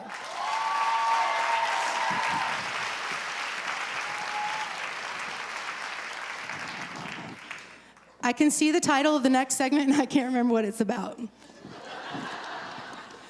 Okay, we're gonna do a segment called How to Pull That Off. Okay, so we've done a few things like tying scarves and asking for what you want and a few different things for how to pull that off. Well, this time we are gonna do speaking French in a 3-minute segment. Are there any French teachers in the room? Thank God. Okay. So to get ready, check this out. It really doesn't get better than Friends, does it? I mean, come on. Okay, so we have 3 statements in French we're gonna learn today. You ready? Okay, the first one is, it's interpreted well in one's skin. I read it in a book called French Women Don't Get Fat. But I love this statement. I wrote it down literally like 2 or 3 years ago, and I've had it in my pocket ever since. Not literally, but for this. So it's bien dans ses peaux.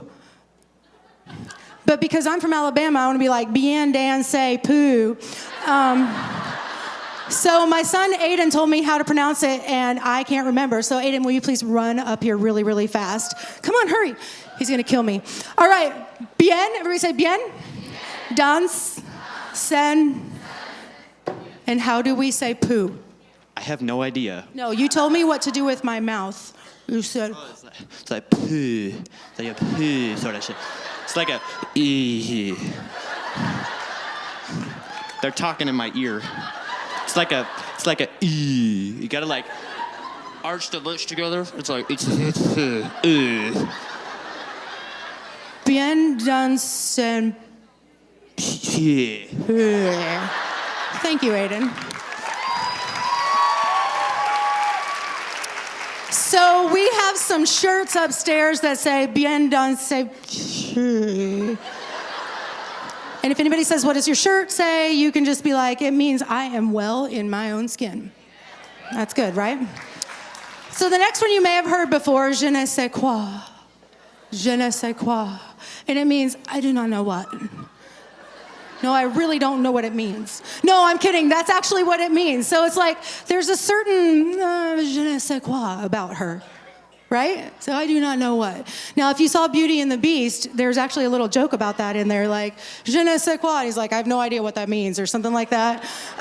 That's because that's actually what it is in French. There's like not an interpretation for that phrase.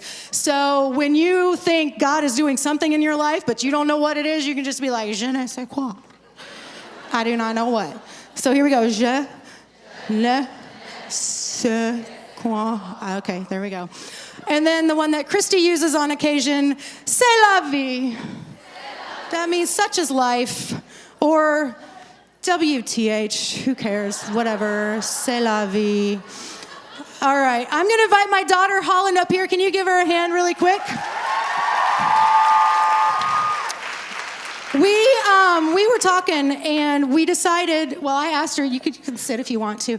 I said, what should we talk about? Because we decided that, I mean, she's 16 now. She is very, very wise and has a lot of really good thoughts. She's a deep thinker. She's not like me. I'm the just talker-outer, and she really considers things, and she has a lot of wisdom. And usually I don't really know about it until I read it on Instagram, and then I'm like, dang, you're really smart. So we decided this. Can you put that number? We decided we're going to do a quick mother-daughter Q&A. So text your question to 612-314. Give us your hard-hitting stuff. I want to get real deep and emotional, and I'm not being sarcastic right now. You're not being sarcastic? No. Okay, go ahead. Go ahead, what? Oh, I didn't hear what you were saying. Me neither. I thought you said we're going to get deep and emotional. Yeah, with our questions. Okay. I haven't asked the questions yet, Mom. Okay, we're just planning ahead. Okay, speaking of planning ahead, though, while you have a minute to text in, if you don't ask any questions, we're going to just awkwardly end this segment. But a friend of mine, who actually, Debbie Howell, came all the way from Michigan for TWIRL. Where are you? Hi, Debbie. She was like, I have my question already. And I was like, you want to text it to me? Because we kind of need one to start with. So it was really cool, and I forgot to pull it up on my phone. But what was cool about this question is she was asking a question that I was thinking that maybe we needed to talk about a little bit anyway. And so, Holland, can you, well, no, we'll just start here. We'll start here. No, I can't do this with my left hand. I'm sorry, you guys. Talk amongst yourselves. There it is. All right. This is what she said. Debbie, can I just read it word for word? Okay. I want to know this. How do you make sure your daughter is able to follow her dream without letting her dream overpower the entire family? My daughter wants to do gymnastics, go to the Olympics, Southern California for college, etc. That requires many, many hours and days at the gym, very expensive classes and coaches. I don't want to discourage her. However, that probably isn't a reality for our lives. So how do I nurture her dreams without setting her up for disappointment when we can't make it happen? That's a huge question, isn't it? I mean, because we all want our daughters to be able to live out their dream, or our sons or whatever, to be able to live out their dream. And so, Holland, do you want to tell people about what your dream is or has been? Because you're still developing your dreams because you're 16. And then what we decided to do. Because I think the easiest answer is you do the best you can. That's all parenting. That's the answer. You do the best you can, right? But the reality and being honest about what your family can pull off, what your family can do. So this last year, Holland asked us if she could go to a school. Do you just want to tell it, or do you want me to tell it? You can, just real briefly. Just tell them what we did. Okay, so I have always wanted to go to a performing arts school, and there isn't one near here. But then we decided to move so that I could go to one, which was really awesome. And that's okay, thank you. I didn't want to just tell your story on your behalf. But we decided that what our family could do was just for a couple of years move to St. Paul, which is it was like a jump, but my husband's always, itching to do new things. So he was like, hey, let's sell our house and move to an apartment in St. Paul. So we did. And so we did that this year, and we'll kind of see how it goes over the next few years. We just decided that was something we could do. And I think it's really important when we're pushing our kids, because, the truth is the likelihood of your child being the next NFL star or the next Academy Award winner, those aren't it's not a high likelihood. However, you want them to pursue their dream, because that's how we mature and grow, as we pursue what it is that God's put in our hearts. But I think that a really solid answer is open and honest conversation and do what your family can do. And then have the conversation, if it's not in the budget, because you don't want to do things you can't afford, but if it's not in your budget, figure out the part you can do. So we started out in the early years with dance, and then we kind of got to a place where we knew that we were going to need to invest more heavily for Holland to be able to pursue that further, and we realized it wasn't really what she was going after, so we stopped that. So I think another thing would be reevaluating. Tracy, do you want to come up here? Are you getting some?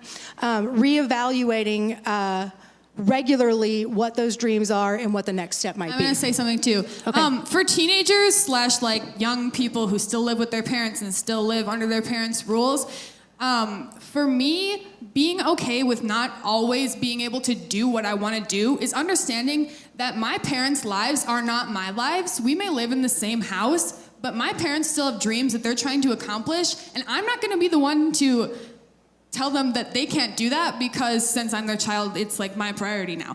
I understand that my parents are still growing and still have dreams too, and I have to be able to be okay with that and understand that what they're doing is more important sometimes than what I want to do, because what's important is the mission.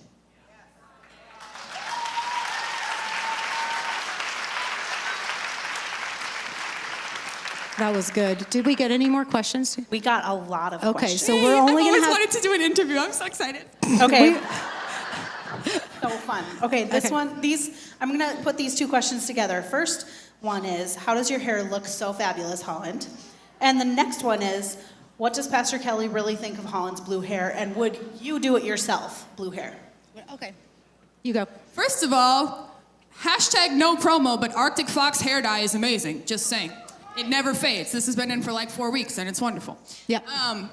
And finally, we found one that didn't cost a ton and actually worked. It's awesome. Yeah, cool. Anyways, no, you would not dye your hair blue. And when I dye my hair colors, she says, your hair is blue. And I say, yep. And then she's like, okay, cool, whatever. But I know she hates purple, and I'm planning on dyeing my hair purple next, so I don't know. She doesn't make tons of comments on it, but like, she thinks I'm cool. Right, Mommy? She does have fabulous hair, doesn't she? I mean, come on. Yeah. So yeah, we just figure this is not something we think it's important to let our kids, just kind of be. And I mean, who cares, right? Who cares if their hair is blue? Well, somebody might think who cares what somebody might think? Exactly. I mean, this is our kid. I We will know be a what's in Smurf if I want to be a Smurf. Okay, what's up? She's well in one's hair. Okay, sorry. I don't know how to say hair though. It's skin. Okay. Most awkward moment together. Right now. This one maybe.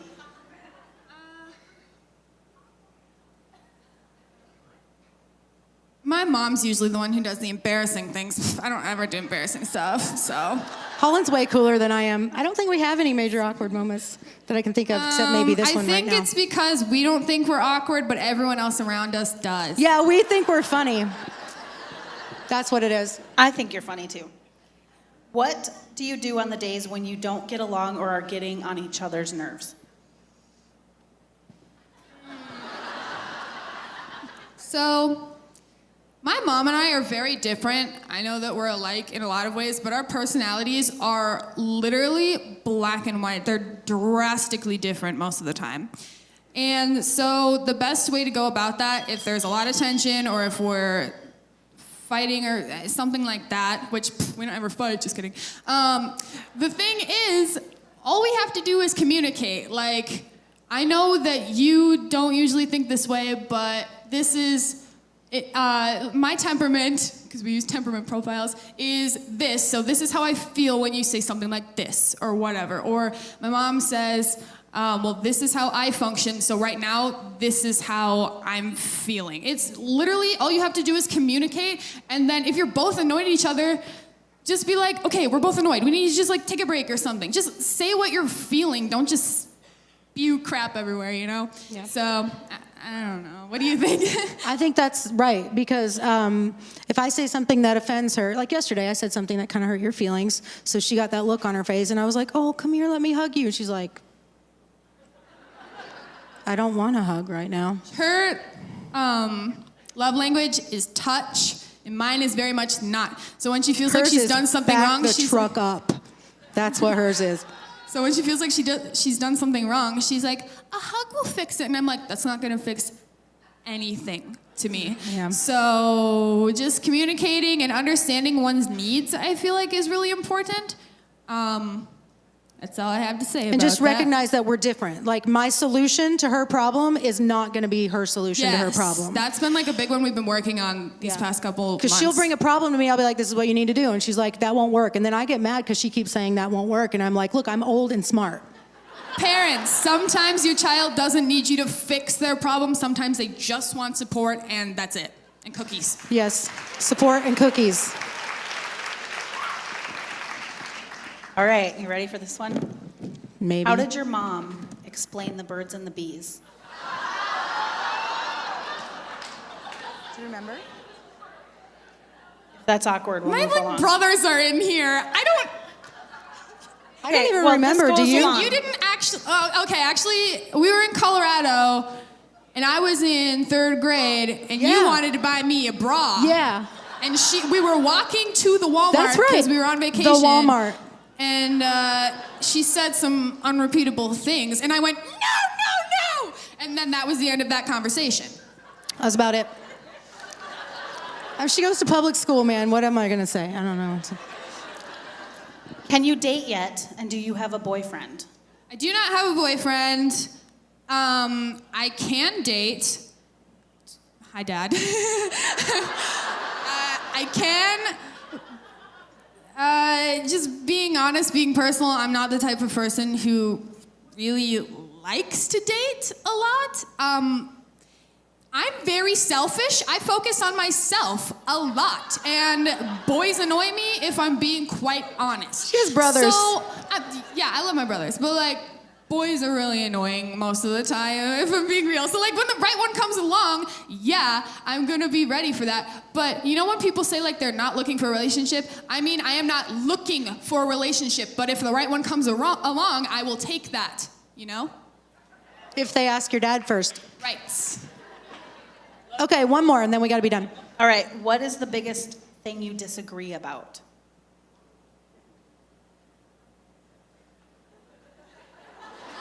No, it's hard.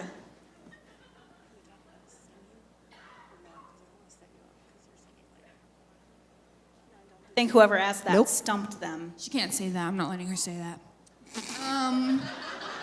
I don't think we disagree about it a whole lot. We just purple hair. She- The yeah, color I purple love in general. purple. She doesn't like purple. Do we That's just? I mean, is there anything we have like a regular ongoing? I don't think so. I would like her room to be cleaner. I'd like Aiden's room to be cleaner. But you know, sometimes you gotta let it go.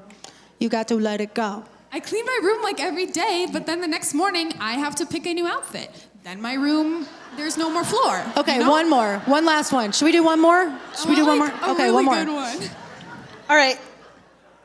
This one's kind of funny, I think. Okay, hold on. Because can sit I team, don't can you think guys it's get true. ready for what you're fixing to pass out next real quick? So we can do that fast. Nobody's moving, so I feel naked right now. Thank you. Okay, go ahead. All right, this one's kind of funny because I think people think this is a thing. When did you allow Holland to get her tattoo? When I And picked when up a will you- Sharpie marker earlier this morning.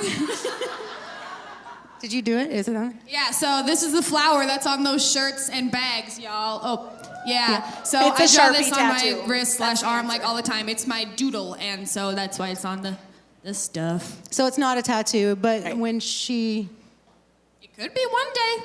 Second we part drove of that to question. we drove to Ohio for Braden to get his tattoo. Oh, crap, my grandpa just heard that. She said, that's taboo. Yes.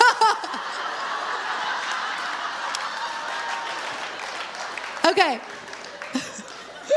And would you ever get a mother-daughter tattoo is the second half of that question. That's not dorky or lame at all. No, that's not dorky or lame at all. Okay, cool. Can we give Tracy and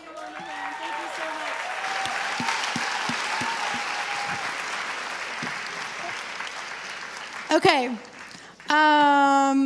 I really feel like right about now, I need a piece of gum. Does anybody else? Okay, so I'm gonna invite you to stand up and stretch your legs, and we're gonna pass gum down the aisle. So shake one out and pass it down. Ready, set, go.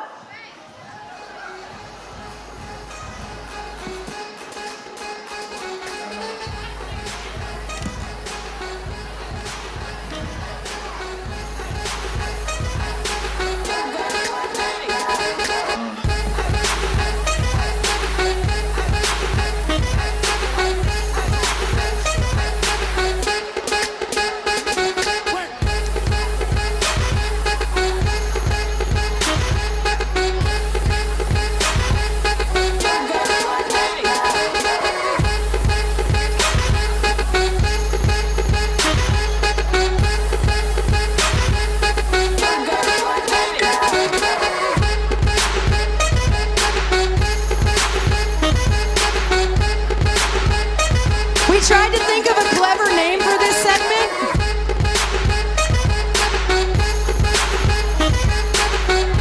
That's the only one. You can sit when you get your gum if you want.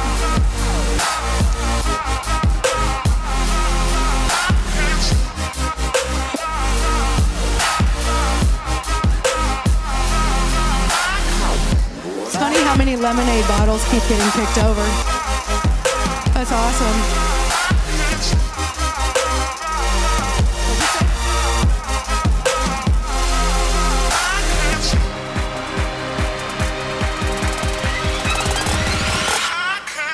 Okay. All right, cool. There is a segment in TWIRL that we do every single year, and this time you know what it is, right?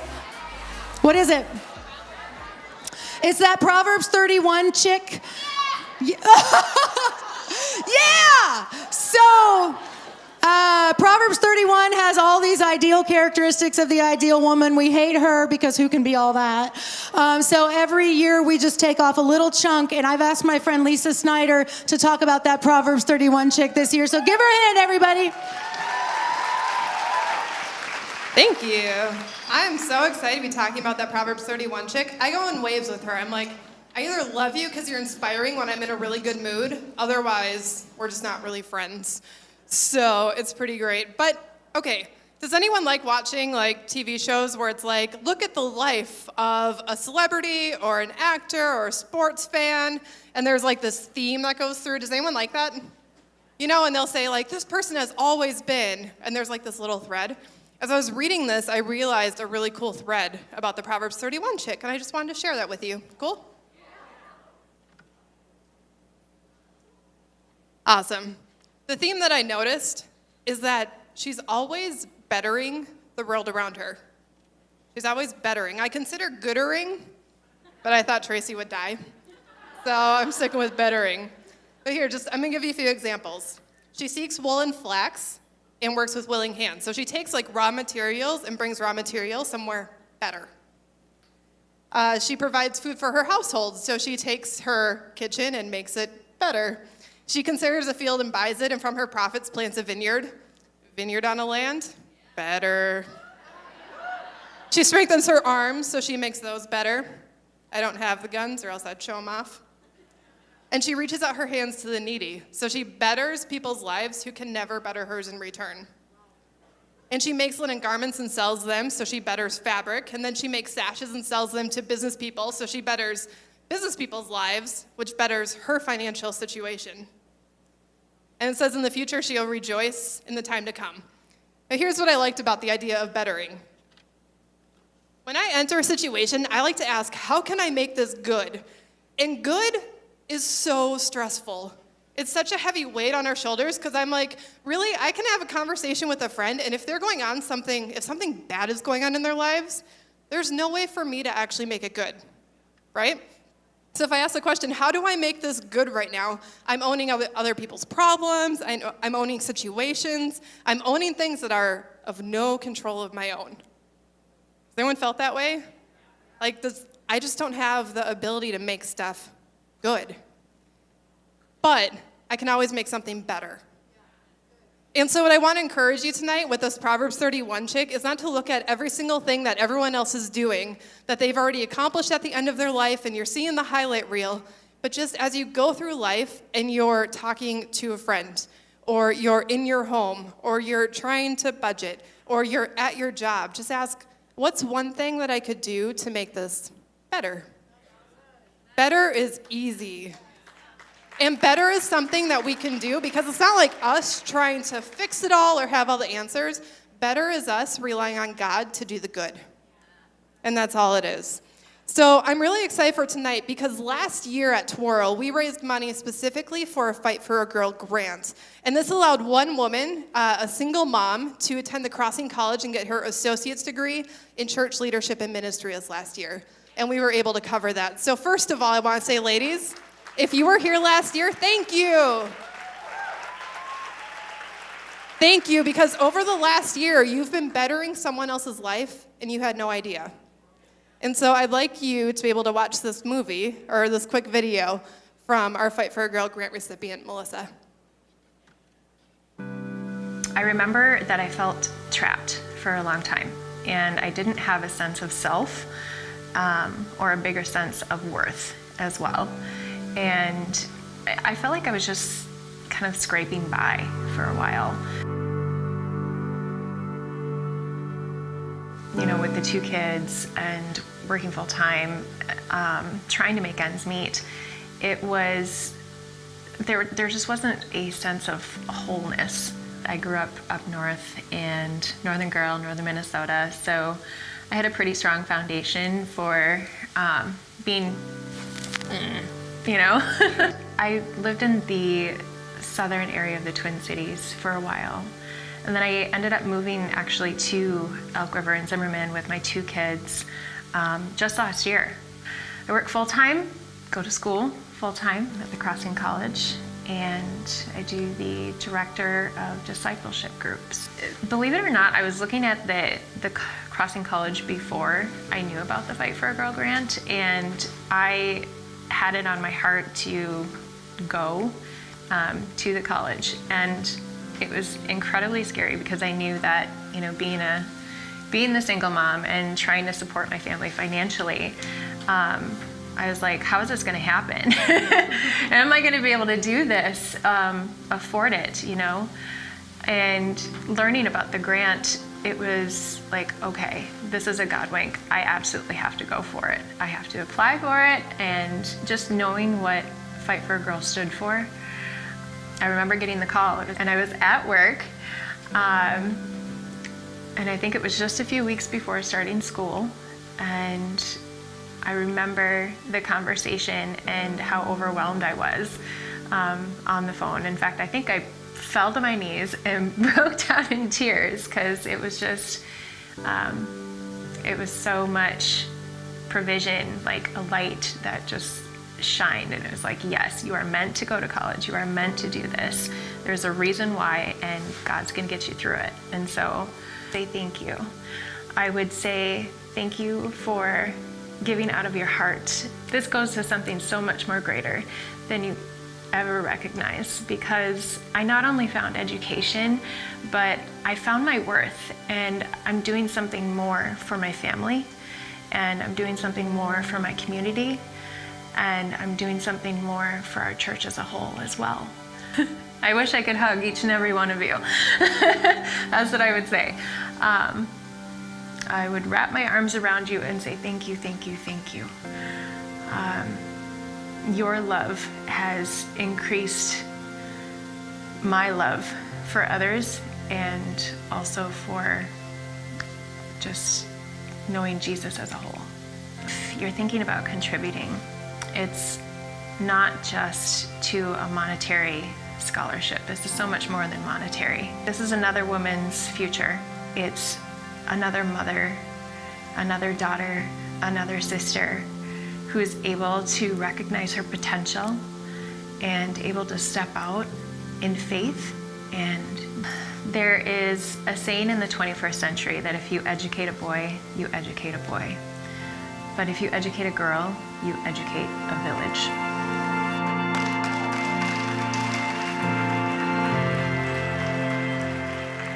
Isn't that so cool? Hey, Melissa, can you come up here quick? Melissa Dodge.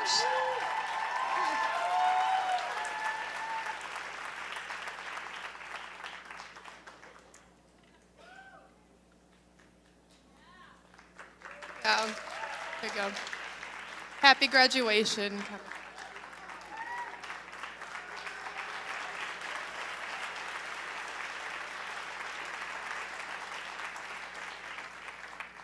So right now, I'd like you to get out this Connect card. We're talking about ways to better the lives of someone else, to better our own lives, to better different things. And we've talked about a few things tonight, and in a moment, we're gonna be able to drop off the Connect card in a bucket. And so I just want you to take a moment, if any of the things have hit you, to remember to write it down right now, okay? So if you're interested in the Crossing College and seeing what that could be like, make sure to mark down, hey, I kind of want to learn more about the college and maybe bettering my education or someone else that you might know. If you're a single mom in the room, we want to do some sort of single moms group or get together. We want to know who you are. So please just write in the back, I'm a single mom and want to get connected. If you're interested in volunteering, check the volunteer box. It should be right down in this area of your card. If you're interested in going to Haiti with Christy, yeah, Haiti is awesome, and the stuff that Christy does down there and leads is phenomenal. If you're interested in that and getting connected in that way, write it on your card, either at the bottom or on the back. If all these apply to you, just make a list. All right? If you're interested in a financial class, mark it down. We want to help you better your life and better the lives of the people around you. Now, if you're interested, if one of the things that you want to better is the life of another single mom, you can definitely give toward the Fight for a Girl grant. Anything given tonight is going to go toward the grant for next year, okay? So there are a few ways to give. They'll pop up on the screen. Otherwise, you can drop stuff right in the bucket as it goes by. But we're really excited to be able to offer this again and to watch another woman's life being changed. So, buckets are going to go by just a moment. I'm going to pray. Please drop your Connect card in. Please contribute if you feel like that's on your heart because it makes a huge difference in a woman's life, and we're just excited to be a part of it. So, I'm going to pray quick. Jesus, thank you that we get to be here. Thank you that you enable us to better other people's lives because you have bettered ours through your grace. Jesus, help us to have an open hand with what you've given us, but also help us to have an open heart to what you might want to do in our lives. Thank you for every woman here. In Jesus' name, amen. Hi. You can pass the buckets. Why are you here? Golly gee, what a swell night we've been having here tonight. Wouldn't you agree, folks? Yeah. Ted, why are you up here? I love you, but... And I've never seen a room so full of such handsome women in all my life. They are really beautiful. Why are you up here? Well, my sweetie sent me a telegram the other day. You want to know what it said? Your sweetie? I am your wife. You should not be receiving telegrams from anyone else. Bourgeois, quit playing such a blue nose. Hey, pardon me, boys. Is that the Chattanooga choo-choo? What? What is going on? Why, we're the Testostertones. We're a barbershop quartet, and I might say, we're the bee's knees. So your entertainment. Now you're on the trolley. All right, ladies, welcome the Testosterone. Hey. Now, with all the excitement here tonight, boys, makes me want to do something really, really special. What are you thinking? What do you want to do? Something really, really special. Like what? Tell me what's up. What's the news? I don't know if I want to tell you. Come on. Don't be such a square. So tell me what you want, what you really, really want. Don't tell me what you want, what you really, really want. I want to zig, I want to zag, I want to zig a zag. If you want to be my lover, you gotta get with my friends. Make it last forever, cause friendship never ends. If you want to be my lover, you have got to give. Taking is too easy, but that's the way it is.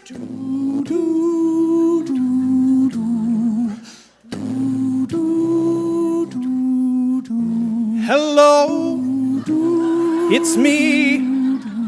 I was wondering if after all these years you'd like to meet and go over everything. All the things. They say that time's supposed to heal you, but I ain't done much healing. Hello from the other side. I must have called 1,000 times to tell you I'm sorry for everything that I've done, but it don't matter, clearly doesn't tear you apart anymore. Hit me, baby, one more time. Do, do, do, do, do, do, do, do, do, do, do. With the taste of your lips, I'm alright. You're toxic, I'm slipping under. With the taste of a poison paradise, I'm addicted to you. Don't you know that you're toxic? Don't you know that you're toxic? No, no, no, no, no, no, no, I'm gonna start a fight. No, no, no, no, no, no, no, we're all gonna get in a fight. So what? I'm still a rock star. I got my rock moves and I don't need you. And guess what? I'm having more fun. And now that we're done, I'm gonna show you tonight. I'm alright. I'm just fine. And you're a tool. So guess what? I am a rock star. I got my rock moves and I don't need you. Don't stop on the clock, let the party don't stop. Tonight I'ma fight till we see the sunlight. Tick tock on the clock, but the party don't stop. No, no, no, no, oh. No, no, no, no. Don't stop, make it pop. DJ, blow my speakers up. Tonight I'ma fight till we see the sunlight. Tick tock on the clock, but the party don't stop. No, no, no, no, no. No, no, no.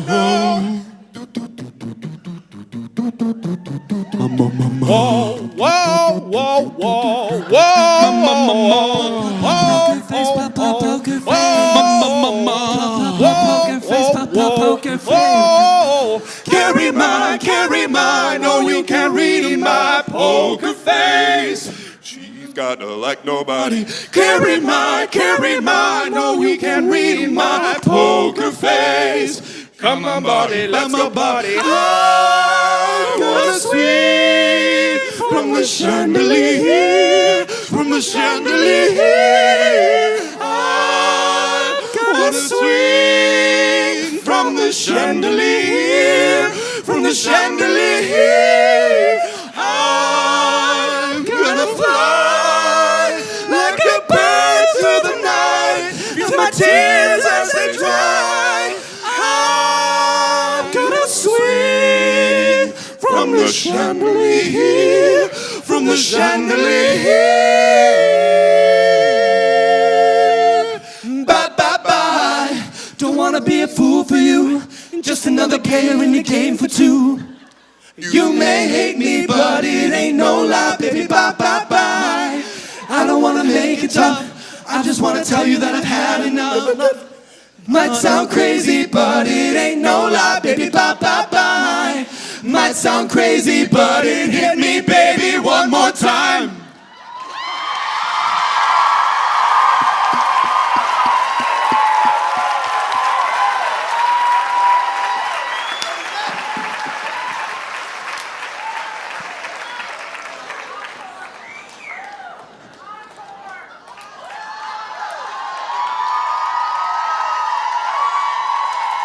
That was amazing.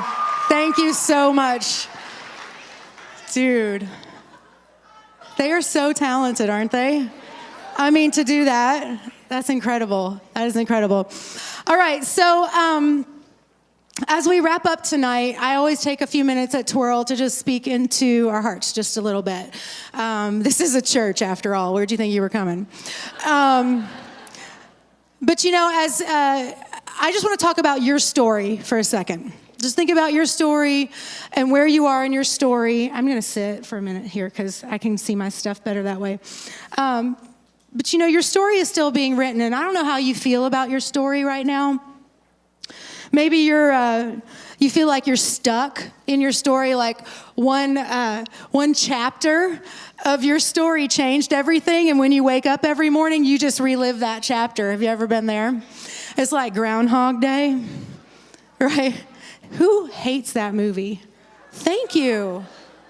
Oh, little mother-daughter fight right there. Pastor Maria goes, yes, and Alicia goes, no. But you know, I don't know how you feel about your story. You might just feel like you're rehashing the same thing over and over again, and you're like, if I could just get out of that chapter in my life, I might be able to move forward. But it's really hard to do that, isn't it? Isn't it hard to get past something that was really traumatizing or a really big struggle, something that caught you off guard, was very unexpected? Tonight, we're going to talk about a story in Scripture really quick about a lady who was caught off guard and had something really unexpected happen. But what's really cool is Jesus met her in her story. So that's what we're going to talk about in just a minute. Some of you may be prone to hiding your story. You're like, if anybody else knew what was going on in the past, in my past, they wouldn't accept me, they wouldn't love me, they would judge me. I'm not going to ask you to raise your hand because you're hiding your story.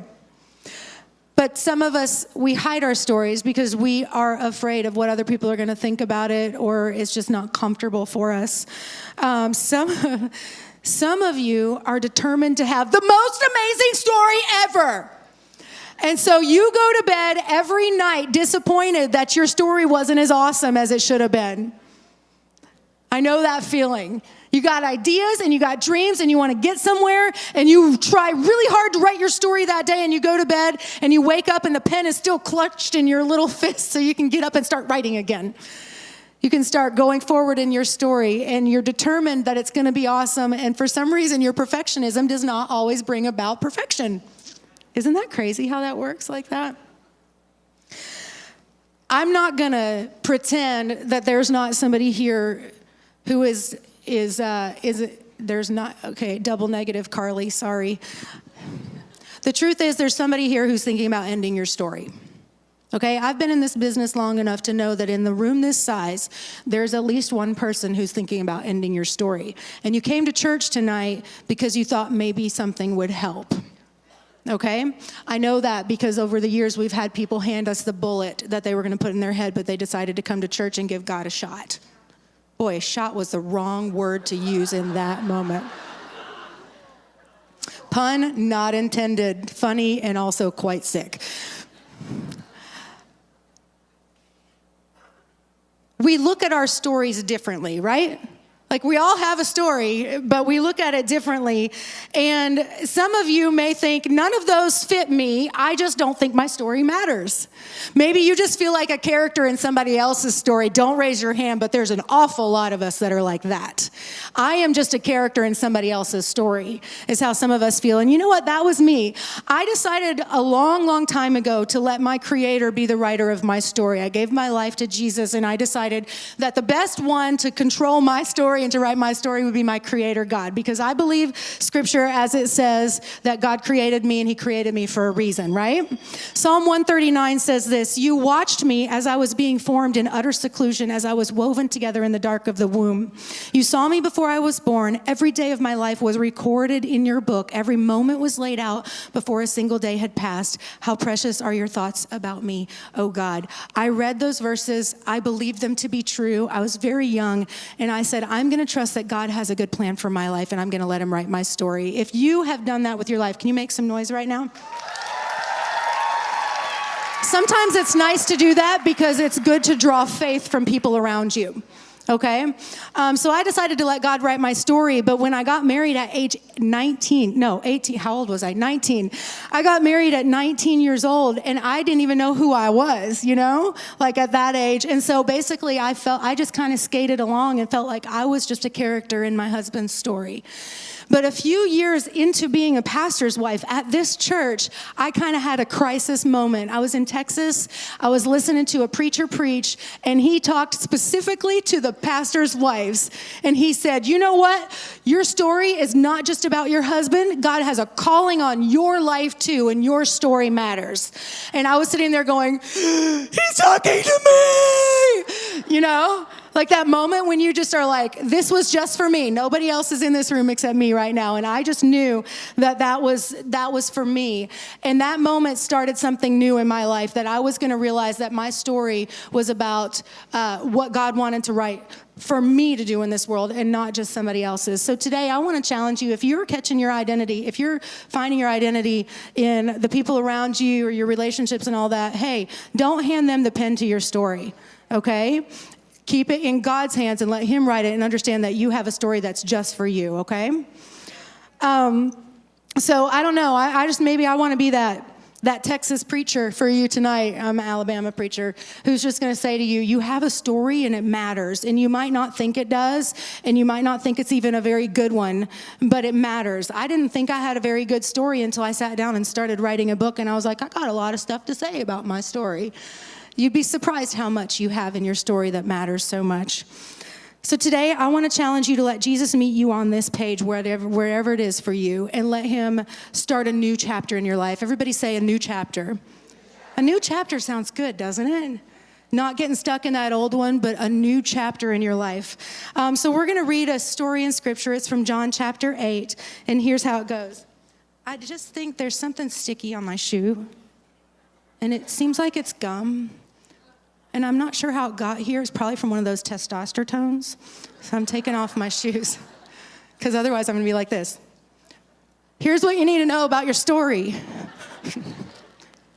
Jesus returned to the Mount of Olives. By the way, if you want to go there, I'm going to Israel in January. You should go with me. But early the next morning, He was back again at the temple. So everybody say, He was at church. A crowd soon gathered, and He sat down and He taught them. That's what Jesus did. As He was speaking, the teachers of religious law, say religious people, and the Pharisees, also religious people, brought a woman who had been caught in the act of adultery. Everybody cover your mouth and go, ooh. Right? Okay. I just want to make sure you're not falling asleep on me. They put her in front of the crowd. Isn't it really, really sad that somebody would bring somebody to church to be judged? You know what? People like that give Christians bad names. Bring them to church, put them in front of the crowd, and point and judge. That is not something you will ever find in this house. That is something you will never find in this house because we believe that every single person in their story matters. So, teacher, they said to Jesus, this woman was caught in the act of adultery. The law of Moses says to stone her. What do you say? They were trying to trap him into saying something they could use against him. So they were the villains. The villains in your story are going to try to trap you, and they're going to try to twist things around, and they're going to point at you, and they were going to stone her. They were going to not like throw little pebbles at her, but they were actually saying the law of Moses says you're supposed to like bang her on the head with really big rocks until she's dead. So this chick has been caught in the act of adultery. Y'all know what the act of adultery looks like, right? We don't have to have that conversation, but she probably wasn't wearing much. And she got dragged up to church. And so she's humiliated. They threw her in front of Jesus and they were like, hey, this woman, she's not worth being kept alive. She's a sinner. She's done wrong. What do you think we ought to do? And there are villains that will speak over your life. That enemy will speak over your life because if there's a God who's good, there's also an enemy who is bad, right? Good doesn't exist in a vacuum. Good exists to oppose bad. Light and darkness oppose each other. So Satan, the enemy of your destiny and all the good things God has for you, is going to try to tell you that you're not worth living and that your story isn't good and that just because you handed the pen to the wrong person, that you are jacked up and not worth of being loved and that your story doesn't matter. That's what the villain is going to say in your story. And you know what's stupid is those words are the ones that play over and over in our minds, aren't they? Somebody tells you look good, that does not play in your mind all day long. It's that one person that said something stupid, that sticks in your mind. You know, she had just made a mistake. She had just handed the pen to the wrong guy, right? I mean, let's just be honest. We all hand our pen to the wrong people sometimes. We think somebody is going to be the answer. We think some job is going to be the answer. We think, you know, this or that, this drink, this drug, this whatever it is, this one more thing to buy, it's going to be the answer. So we hand our pen over and we say, please write me a better story. I'll do whatever it takes to get a better story. And I think that's all she was doing. She was just trying to get a better story. And she just happened to be the one who got caught. John chapter 8, verse 6 says this, but Jesus stooped down and wrote in the dust with his finger. Okay, so this lady's on the ground in front of Jesus. They're like, we think we're supposed to kill her. What do you think? We're going to trap you in this. And I don't know about you, but I just wish Jesus had like ripped off his coat and thrown it over her and punched everybody in the face. Wouldn't that have been a good story? Sometimes our story is a better one that we can dream up. We can dream up a pretty good story. You know, punch them all in the face. You losers, get out of here. And then, you know, she becomes the woman Jesus decided to marry or something like that. You know what I'm saying? But that was not how it went. It says Jesus stooped down and wrote in the dirt with his finger. He just started doodling. And the woman is sitting there and the crowd is holding their breath and she's like, aren't you going to help me? You know what I'm saying? And Jesus is like, want to play tic-tac-toe? Have you ever felt like you are in a deep, dark place and Jesus is just doodling? I mean, seriously, you're like, I am like, Jesus, help me, man. I'm like, I'm all out here. This is not cool. I'm humiliated. I'm embarrassed. I don't know what to do now. I'm scared. I mean, like my life might end right now and Jesus is not even paying attention. I don't know about you guys, but I feel like that sometimes and I'm a freaking pastor. Okay, I had a really rough time this last fall. I had back surgery and all kinds of stuff. And I was like, what is going on? And you know what answer I got? Nothing. That's my next book, but I have to deal with it first. But sometimes we just don't know. So I sat in the office of a spiritual director lady that I see, and she's like, I was like, you're going to give me an answer, right? And she's like, nope, I think you're supposed to just look out the window. I'm like, what am I paying you for? Look out the window? She's like, you need to rest. That's what you're here for. Oh, that's so hard, right? Oh my goodness. So Jesus, he stoops down in the dust. So everybody's just waiting. So finally these religious people, they kept demanding an answer. So he stood up again and he said, all right, but let the one who has never sinned throw the first stone. When you are tempted to point and accuse and villainize somebody else, I want you to think long and hard about what your story looks like. Like, don't dwell there, but think for just a second, because we all have mistakes in our story. We all have things we regret, things we've said, things we've done. So don't go point out somebody else's story and say that's a problem without remembering where you've come from. Because each one of us, I mean, we have bad mom days. We have bad employee days. We just slip and say the wrong thing. We do the wrong thing. Like, we have most of us have major regrets. So Jesus was like, okay, you know what? If you want to stone her right now, whoever hasn't sinned or done anything that they regret, you can throw that first stone. And then he just stoops back down and writes in the dirt again. I don't know if he was like listing their sins. Cheater. You know what I'm saying? I don't know. I don't know what's happening. But it says when they heard this, they slipped away one by one. Beginning with the oldest, because the oldest ones of us, we know the most of all the things we've done wrong, right? So beginning with the oldest, they slipped away until only Jesus was left in the middle of the crowd with the woman. Everybody say, only Jesus. How many of you know that it is very, very possible to be completely alone in the middle of a crowd? Some of you are feeling that way right now because you came here by yourself. And you're like, I feel completely alone. I want you to know it doesn't matter who knows you, what they know about you, who you got friends with or whatever. Jesus will never leave you. He will always stay right there with you. His spirit is in your heart when you choose to follow him, and you're not going to be alone. So only Jesus was there. So Jesus stood up and he said to the lady, where are your accusers? Like he didn't know. Jesus, why are you asking questions you already know the answer to? Where are your accusers? Didn't even one of them condemn you? And she said, no. And what was the next word she said? No, Lord. You want to know why? Because when Jesus meets you in your story and he rescues you, you start to see him as valuable. And in that moment, she was like, you just saved my life. So she didn't just say, no, teacher. She said, no, Lord. Lord meaning leader. You are my Lord and you are my leader. And Jesus says, well, I don't accuse you either. So go and sin no more. Go and get that pen back and give it to me and let me write your story. So, you know, when Jesus is writing in the dirt, like, she didn't know what was going on and she just thought she was waiting. But in the waiting, the writer is writing. And so in the times in our life when we don't feel like we're making any progress, we don't feel like God is up to anything in our life, if we choose to call him leader and Lord and his spirit is in us, then we can trust that he is always working on writing the song and the story of our life. So in the waiting, the writer is writing. And what's really, really cool and what's really, really freeing is not being the one who has to write the story. Because some of you, I bet, are super tired of having to be the one to make all those decisions and write that story. And the most freeing thing you can do is just acknowledge that you didn't create yourself. Like, God created you. You're breathing for a reason. I was telling Holland today, because I was so nervous, you guys. I get so nervous on TWIRL Day because, you know, but I was breathing so deep. She's like, that doesn't usually help me. And I said, well, it helps me because when scripture says that God created humankind, it says he breathed into their nostrils the breath of life. And every time I take a breath, it reminds me that I have the breath of God in me.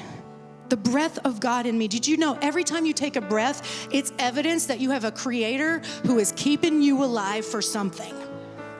And so today what I want you to know is, first of all, some of you may choose to hand the pen to God and let him write your story, and to commit to do the rest of your life just letting him write your story, following him, learning about what he says about you, walk with other people in faith.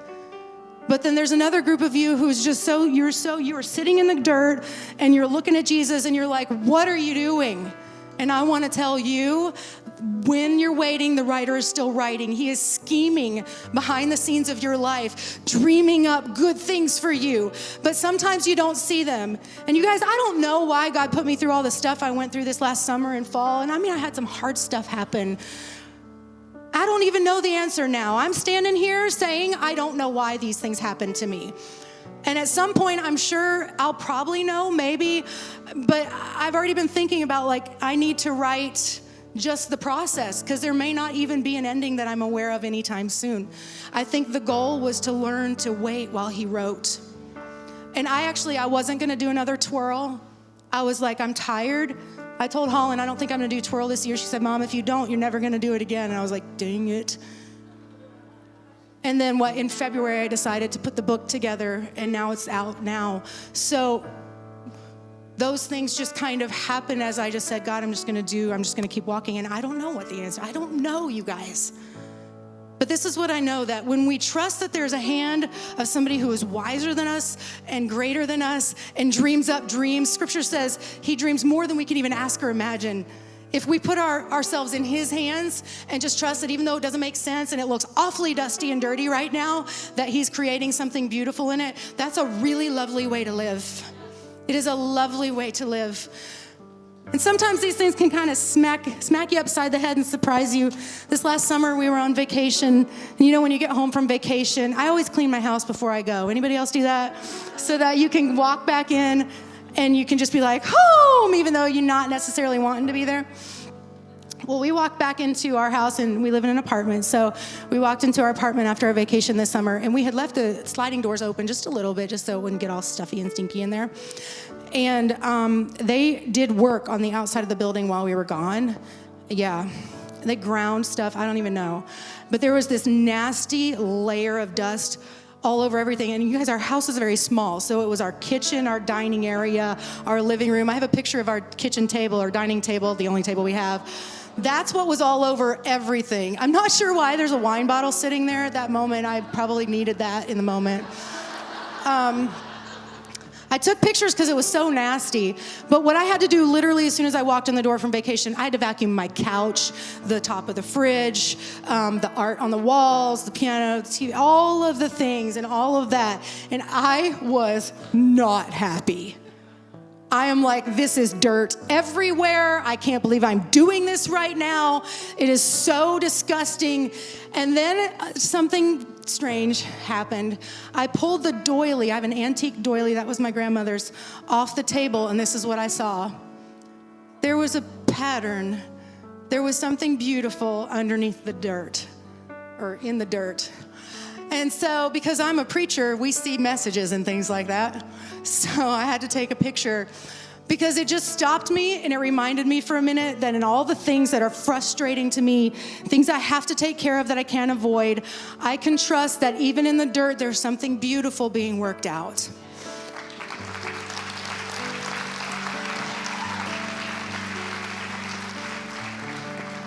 Every single one of us has dirt, okay?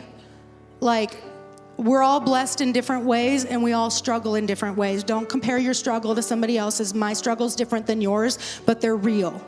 Our struggles are real. And so today, before we wrap up, or as we wrap up, this is it.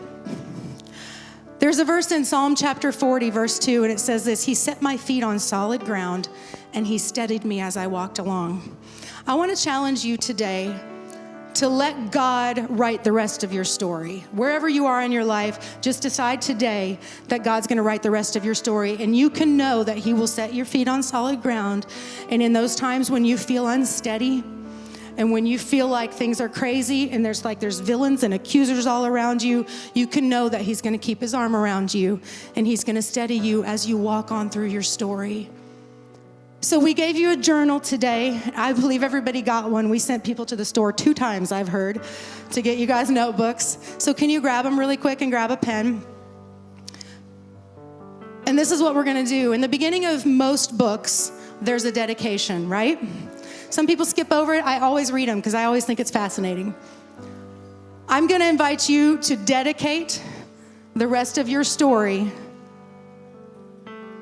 to the writer and hand God the pen. Now, you can use whatever words matter to you. Just go into the front page. You can use whatever words matter to you. I'm gonna give you some words on the screen, because some of you are like, I have so many words. And others of you are like,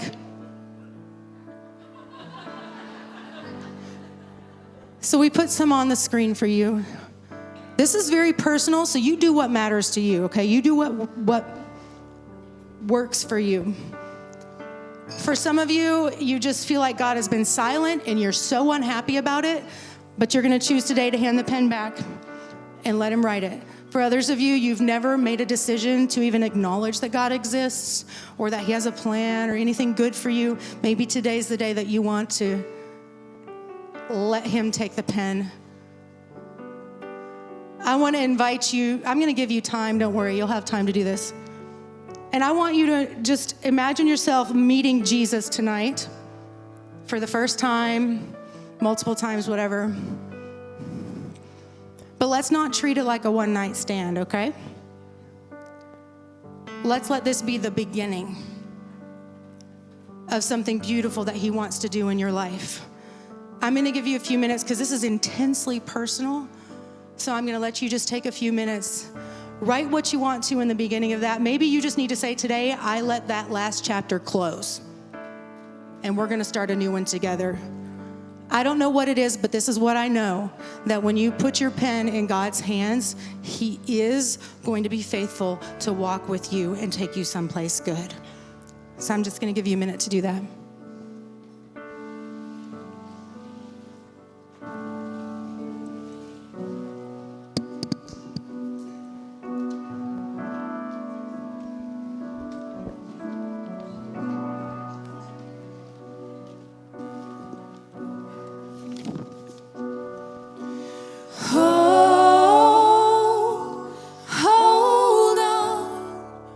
Hold on to me, 'cause I'm a little unsteady, a little unsteady.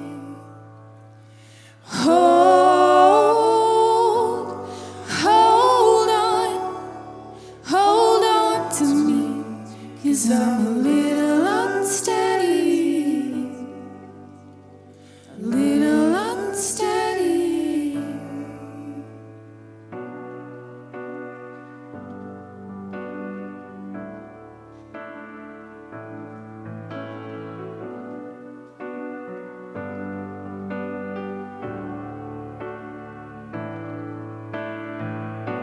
Mama, come here, approach, appear.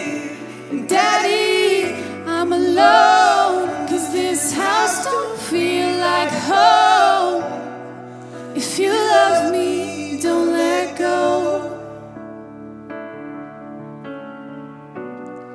If you love me, don't let go.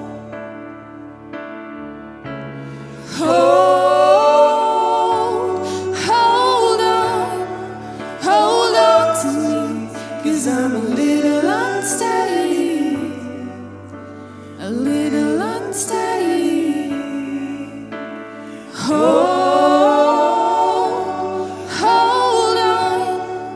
Hold on to me, 'cause I'm a little unsteady, a little unsteady.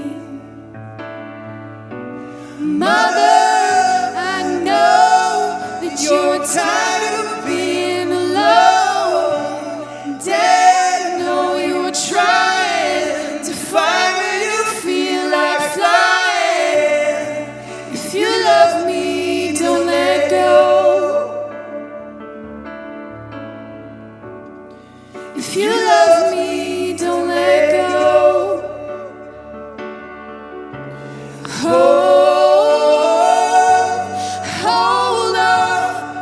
Hold on to me, 'cause I'm a little unsteady, a little unsteady. Hold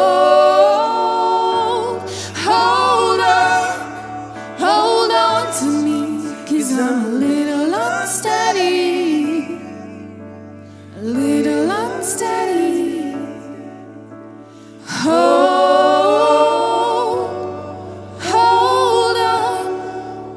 Hold on to me, 'cause I'm a little unsteady, a little unsteady.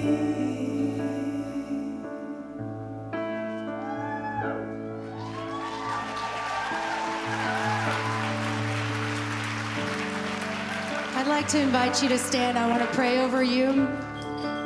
We have just a little bit left. You don't want to miss the last song, you guys, so stick with me. I know you have to pee so bad.